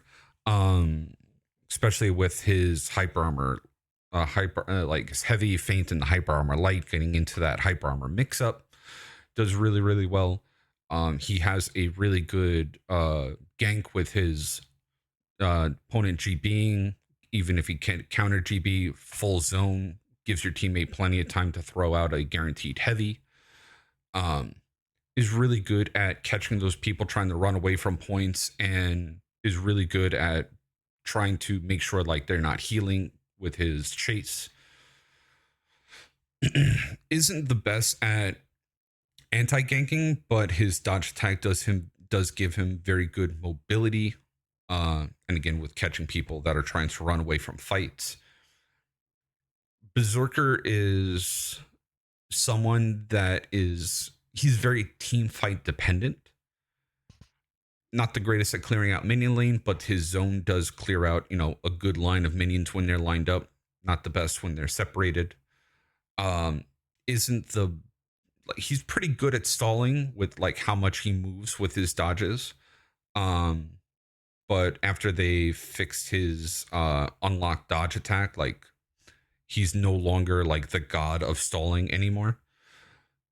But still does pretty decent in his looking to set up teammates for attacks, looking to do good damage and trade with his hyper armor. But a lot of other heroes are better at that than he is. Again, good setup, good damage, but just not the best in an outnumbered fight. Really good at catching people running away and getting those trades to win in those team fights. I would say that would be the best way to explain Berserker. Okay. I'm glad you said all of that. Because there's a couple things that I will disagree with you. Go ahead, sir. I'm talking Okay. from the casual perspective. You're the competitive perspective. Yeah, no, I know. It's a good thing that we're having this conversation anyway. Oh yeah. So one thing that caught my attention is when you said that he's not good at anti-ganks or, stuff like that. I disagree, but not too, disagreeing on that perspective. Before he got nerfed, he was like insane, an insane anti-ganker. But still, even with the nerf, when I play Berserker, for example, even at high level, I can do shit. I can do a lot with this character. Is it always gonna be like that? No, but I can do something. Now, I really hate the fact that they took out the dodge attack enhanced dodge attack light thingy. That was like what made Berserker really, really, really, really good. I really don't know why they took that out. I think it was a mistake, in my opinion. So let me see. I do find that it definitely dulled the character very well. Yeah. And also one of the best deflects in the game, I would say. Well, somewhat. I mean, like, it sounds nice. Mm-hmm. but a good deflag would be instant oh shit, I hit the microphone. Instant damage. Mm-hmm. I don't know. For example, could be like a Orochi. Orochi is like really decent, a really decent deflect. Mm-hmm. So, oh hey Obi, the enhanced light was removed because it was BS with relocking and big team fights. With relocking, No, we're not talking about the out of lock attack there, Obi. We're talking about just the plain dodge attack.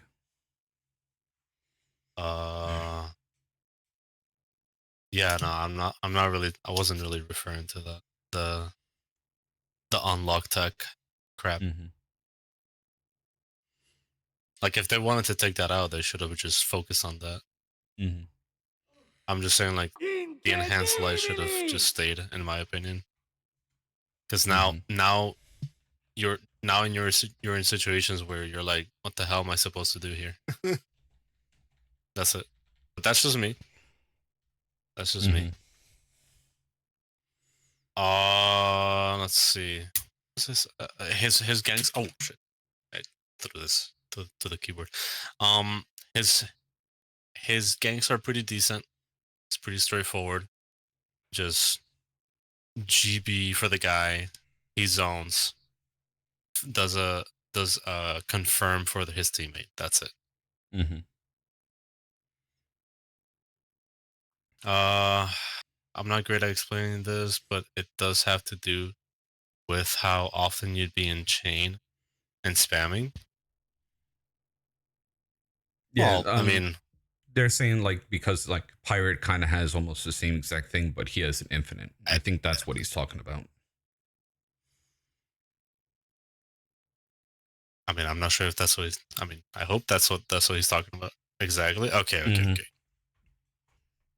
I see. Well, I don't know. Maybe they should have just made it like freaking pirate. Well, I mean, even so, with pirates, like insane. Mhm. I mean, why don't they like take it away from pirate too? Mhm. It was like pirate the problem. Yeah. I mean, but that's where What was I saying? Berserker. That's what Berserker needs. He needs to be able to have that pressure to get into his offense because he doesn't have like a bash to get in. I'll probably do the same with Pirate. I mean, maybe we'll have to see. But let's not jump off of topic because of chat. We have shit to do. Yeah, we have to finish this. Highlander. Let's see.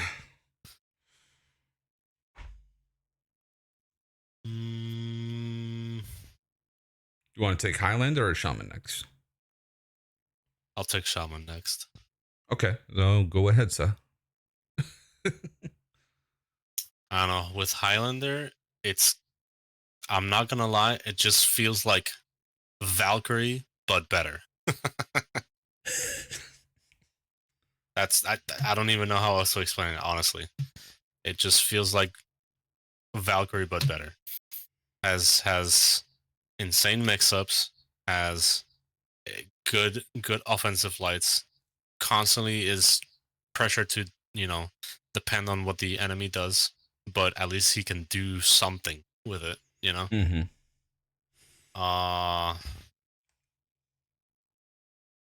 His ganks are decent. Duels are pretty decent as well.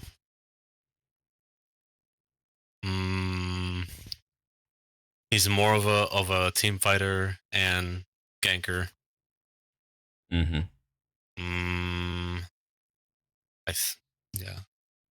Yeah, team fighter and ganker, and that's pretty much it. Aside from his feats, like his feats are just pretty decent. Like he has the Champion's Aura, Fury, again stalling.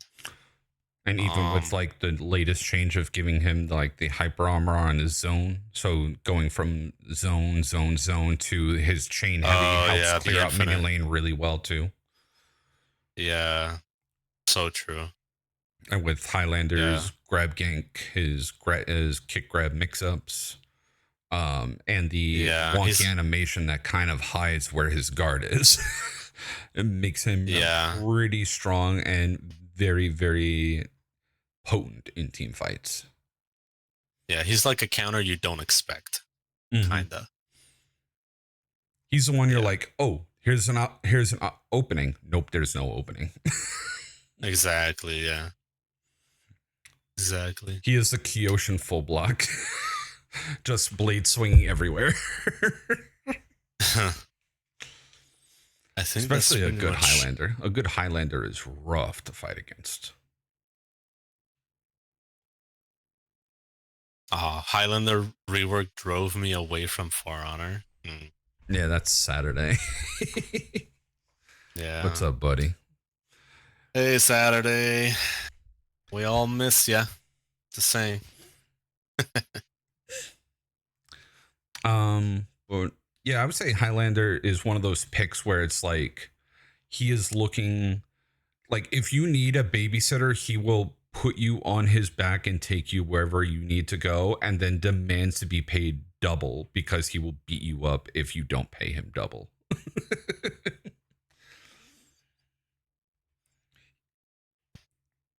Top 1% Highlander, good luck being able to hit him. True.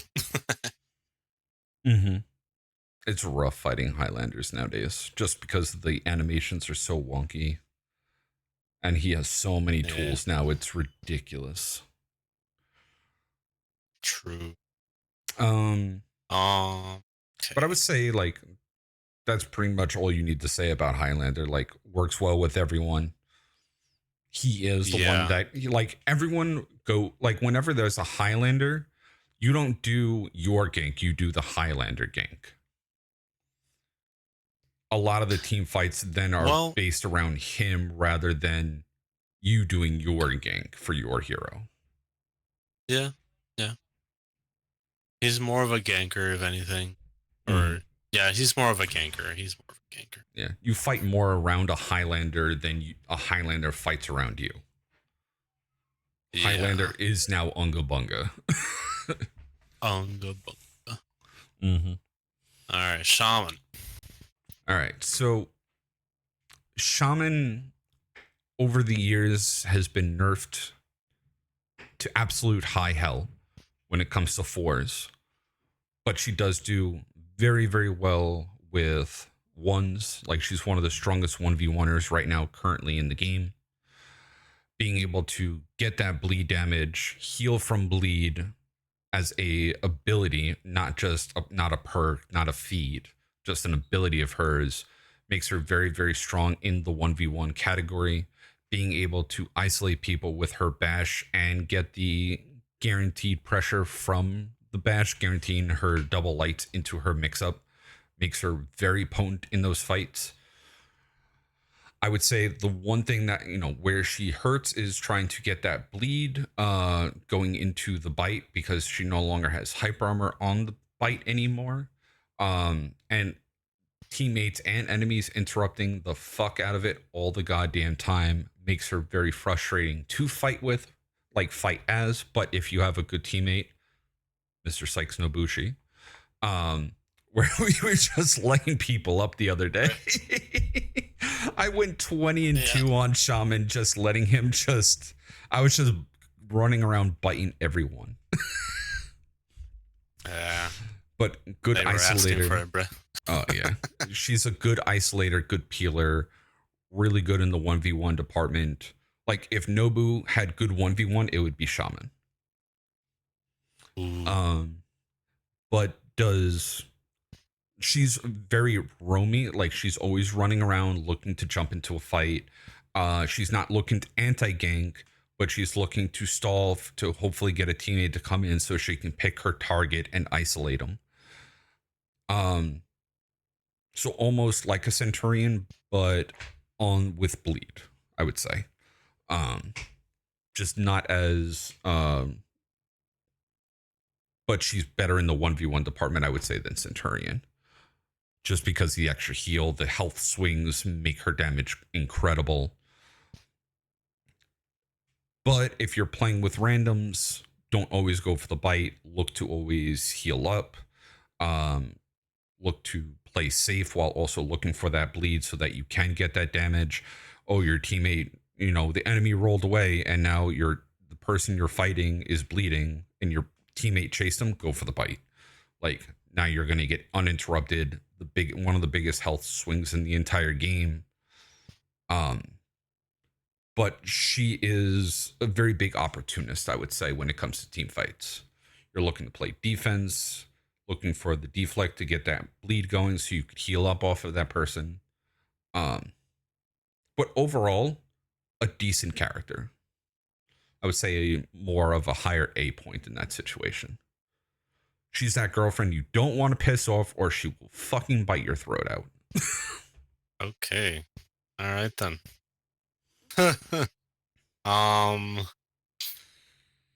Well, from my perspective, Shaman's like insane ganker.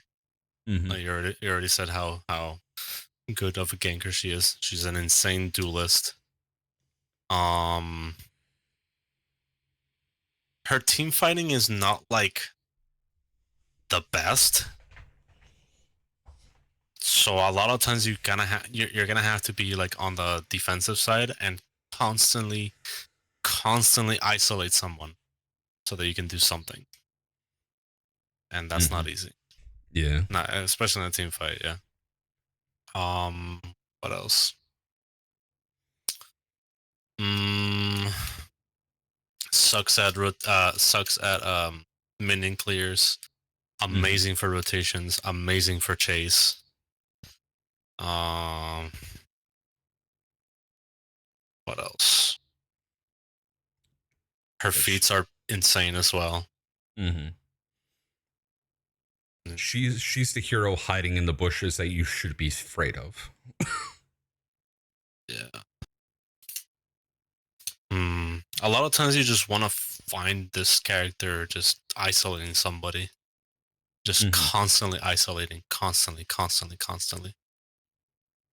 Can't really think of anything else that Shaman would really do in situations like that. You just gotta position yourself extremely well. Mm-hmm. And always looking to team up with another person that does bleed. Yeah, or just isolate them, to the side and just have, just keep pressuring them with like external 1v1s essentially. Mm-hmm. Yeah. Like you pick pretty much. If you pick Shaman, you're looking for a Nobu, you're looking for a Gladiator, a Warmonger, a Peacekeeper, a Valk just gank with. Just gank with somebody. You don't always have to go for the bite gank. You can just confirm for your teammates if you can. Like I said, like in any potential gank method, just it'll be just as fine. But you just gotta position yourself good to be successful. That's it, honestly. Yeah, very big at positioning. All right, Jormungandr. Yes, take it away, sir. So Jorm, loud as fuck. Second thing, insane 1v1s as well. Well, they're decent. I wouldn't say like insane, but like they're decent. The mix up is decent. Ganks are pretty nice. He can Jorm can kind of just team fight a bit, like a little bit more than Shaman. I'd say Jorm would just decrease a little bit in duel potential, and increases a little bit more on team fighting potential. All because of his zone attacks and feints and the fact that you can just spam around like a maniac. His forward dodge heavy. Insane ganks. His feats allow him to stall. He's a well-rounded staller, I would say. Well-rounded staller. Okay in clearing. Constantly looking for 1v1s for the most part. He can, but either way, like he can do decent in team fights too.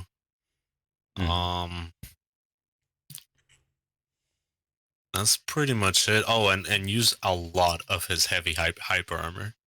Mm-hmm. That shit's crazy good. Mm-hmm. Like, Yeah. I know I said the forward dodge heavy, but no. Just neutral heavies. Mm-hmm. Catch Neutral a lot heavy. of people Sometimes trying to light parry. Boom. Fucking right in the face. Yeah, and not just that. Like, a lot of times, people try to like, how do I put this? People try to do something where Yorm throws the heavy, but then feints into like another heavy, and people just fall for that. Mm-hmm. You know, and a lot of times that happens in like gank situations or semi team fight situations. That's really how you like catch somebody. Like, it's almost like he's trying to be a JJ in a team fight, but not exactly. Mm-hmm. It's kind of like that because you're constantly throwing heavies, like neutral heavies, in order to like do something. You know, Mm-hmm. with JJ, it's a little bit different because you're, like, his side heavy, neutral side heavy, is his peel, is the way you initiate things. So he's kind of okay rounded for that sort of thing. Mm-hmm. Not as well rounded as Warlord, I would say, but definitely, you know, better than having a shaman, you know, as a pick.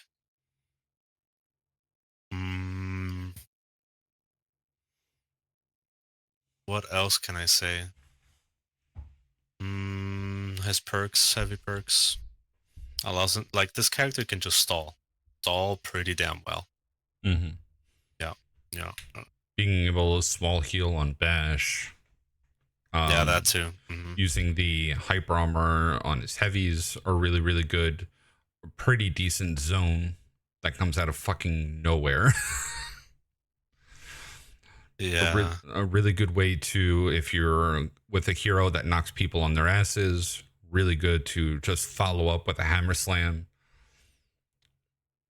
to confirm extra damage. Like, I love pairing like Yorm with a Valk or a Shaolin, because to get their sweep attack, as soon as they get to sweep, as soon as I see them input their heavy, I'm coming in with a hammer slam to add on the extra damage.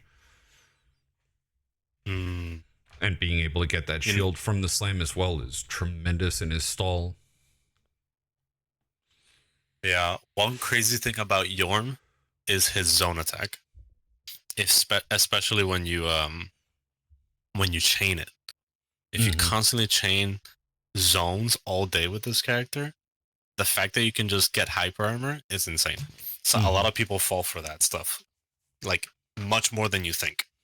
Much more than you think, because it's not something you'd expect, you know. But it damn works. So yeah, it's one of his. Oh, and the hitbox. Oh my god, the hitbox on that thing. Yeah, that's what I was saying. Yeah, like, his zone is pretty good. Yeah. Yeah. Like, GG on that. Like, try and touch him. See what happens. Basically, try and touch him. Oh shit! I hit the thing. I'm gonna use the bathroom real quick. Again, I'll be right back. Yeah, I got you. And we got all we got left is Frangan to talk about, and then we will move on with everything else. He got mad. And it's so surprising when the crazy lady outshined the Ronin character in almost every regard, because Aramushu was supposed to be the more like the more to himself type of person. I think a rogue in a D&D game would definitely be outshined by the crazy druid lady any day of the week. There's Bruce. Any day of the week. Until he gets his sneak attack damage, and then it goes, whoa, hey.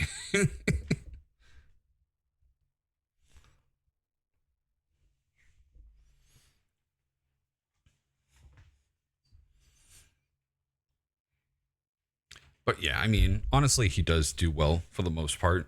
Like, Aramusha. Not too bad, not too good. Still very in the middle. And man, am I gonna have hell trying to fucking edit all this shit.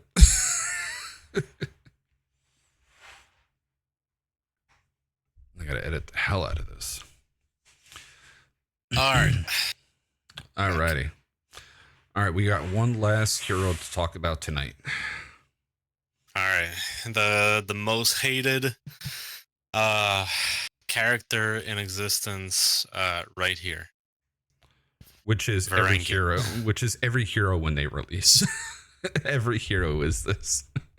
Yeah, that's true. That's true. Happened the same thing with Sohei with the lower levels, thinking about the one shot. Same thing with Zhanhu when people were, well, the lower like MMR people were complaining about the unblockable light. Same thing with the Fira, Pirate, Ocelot, Medjay. It happens with everybody. But it is Varangian's time. Yeah, but when you see the stats of people banning this character in tournaments, that says a lot about this character. I mean, it was the same thing with the Fira So- when everyone found out she had a fucking infinite, which we found in early access and we were like, hey, you need to fix this. Oh boy. Oh, we found out about it and we were just like, we're not saying a fucking thing to anybody. And someone found out day one. I was like, oh, fuck. Oh, fuck. Yeah. But let's talk about Varangian. Some of the best light offense, some of the best defense. One of the best mix-ups, if not the best mix-up in the entire game in mid combo. Being able to build up her teammates just by crushing, countering, and using her full block, giving defense and offensive buffs. Being able to give the offense, being able to heal with the defense, being able to give, being able to do more damage whenever she lands an unblockable heavy with one of the best mix-ups in the game. Being an overall nuance whenever she's in the middle of a team fight. Like, she is the one, like, Blackbriar wants to be near the middle, but not the middle. Varangian wants to be in the dead center. She wants to be dead center, all up in your face. Try and hit me. I'm going to stun you for hours.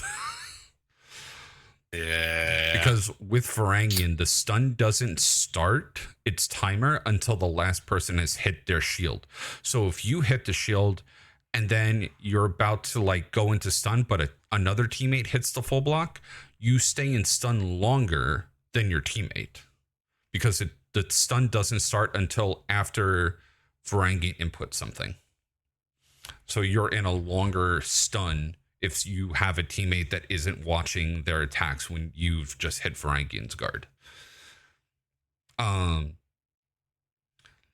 They did nerf her light chain, which still works very, very well. But still one of the most annoying heroes to fight against. Because she is so defensive. If you're not coordinated against a Varangian, you're just looking to try to punish her from her offense because she will punish you for yours. Not the best at minion clearing, but she's still okay with being in there. She's looking to jump in the fight. She's looking to stall on points. She's looking to run to the back cap and, defend and take the 1v1s on. Overall, one of the best heroes in the game. That's why she's so banned. Besides that, Sardis, hold on. Sardis, what did you do? What did he do? What on? Did you permanently ban my bot? Sardis. Hold on, I'll fix these. It's my bot.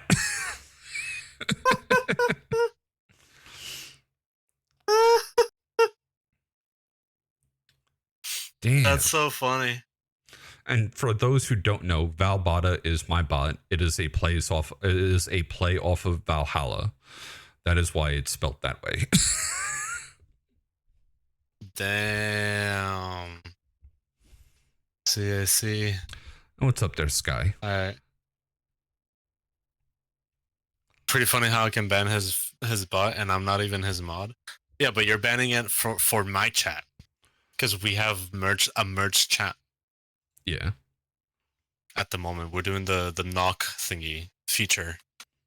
Yeah. For Twitch. So it's just banned in your There chat. you go. Yeah. He unbanned it right now. Yeah. There you go. Fixed. Okay. And you deleted someone else's comment as well. I'm guessing that's accidental as well. Oh, did he? No, it's just all of my bot. Everything was just deleted from my bot. It looked it looked like somebody else's because it said ad break and it was my Valbata. Every time someone spams something about ad, it plays the Peepo ads fucking emote. No, it's something else. So Sardis deleted the comment that says yo from Sky 810 710. Oh, did it? Oh, yeah. He just deleted it from your thing. Mine, it doesn't show anything. Yeah, no, I can see it from here. But welcome on in, Sky. So your takes are on Varangian. Okay, so for Varangian is an amazing team fighter. Very good onesies. Very good anti-ganks. Feats are not that terrible as well. Mm-hmm. The only thing that I kind of dislike about Varangian is that, you know, I'm not gonna speak on the hate. I'm gonna speak on like what I should be, you know, liking about this character. But yeah, so the only thing I disagree with how she is designed is her feats. Her feats is like, well, the full block, obviously the full block is a menace. That thing is insane. Like you can just gank with just from one full block. That's kind of ugh, you know. But anyway, that's besides the point. That's what makes her a good team fighter and a good onesie. No, you're good there, Sky. We're just doing a small podcast. The majority of her feats are my passive. Apologies for not talking to you right away. And the only one that kind of just isn't passive is the tier 4. One thing I do like about the passive feats is the first one, where she gets a full block and cleanses the entire team from one full block. So if they you know, they need whatchamacallit, if they need to like get out of a bleed bomb or a fire bomb or fire flask and suddenly she gets a full block out of nowhere, that would be awesome. Otherwise, in a better composition, Varangian with Shaolin can just hit that tier 3 from key stands and cleanse everybody at will, but only if it lands, you know. So very, very good support player. It's just, I don't know, this character's pretty damn good, you know. One of the, I would say, the best overall. Yeah. Yeah, just kind of excels at the majority of the aspects of, you know, what For Honor really is about. So, and yeah, it just needs to be thrown there in Ibushi. Yeah, that's what he means by land. Like, it's not, he didn't say hit or miss, it just land. Yeah, just kind of does. Also, one thing I do like that Stardust said earlier is the chain CCs, the crush encounters. Yeah, that's insane. Like, you can just avoid so much just with that, which is why a lot of times what people do to counter this character is having a character that has unblockable chain attacks, like Zhanhu or like JJ, for example, completely just annihilates the defense on this character, which is why JJ is just, is also a really good pick for comp as well. The only problem with JJ in comparison is that with JJ you have to play it perfectly or shit goes down the hill so damn quick. Oh yeah. Like you have to maneuver around the battlefield like you were just a kite just floating around safely. So yeah. Yeah, Varangian's pretty damn good. Varangian, the only thing that's bad about Varangian is the chasing, other than the forward dodge light. It's not like the greatest, but it's something. It has CC capabilities. Yeah. And the amount of damage, the amount of reach you get when you get a CC. Exactly. You fly across the map to fucking hit someone in the face with an unblockable light. Oh, hey, it's the cutie. Hello, cutie. Hello, That's my cutie right there. The worst about Varangian is the name. Exactly. Well, for the recording purposes, we'll go ahead and end the podcast here. Gotcha. So we'll do the little good. like YouTube X like outro shit. So I guess tune in next time for when we talk about the Samurai, the Wulin, and the Outlanders, since we took too much time taking up the Vikings and the Knights. And we'll see you in the next episode.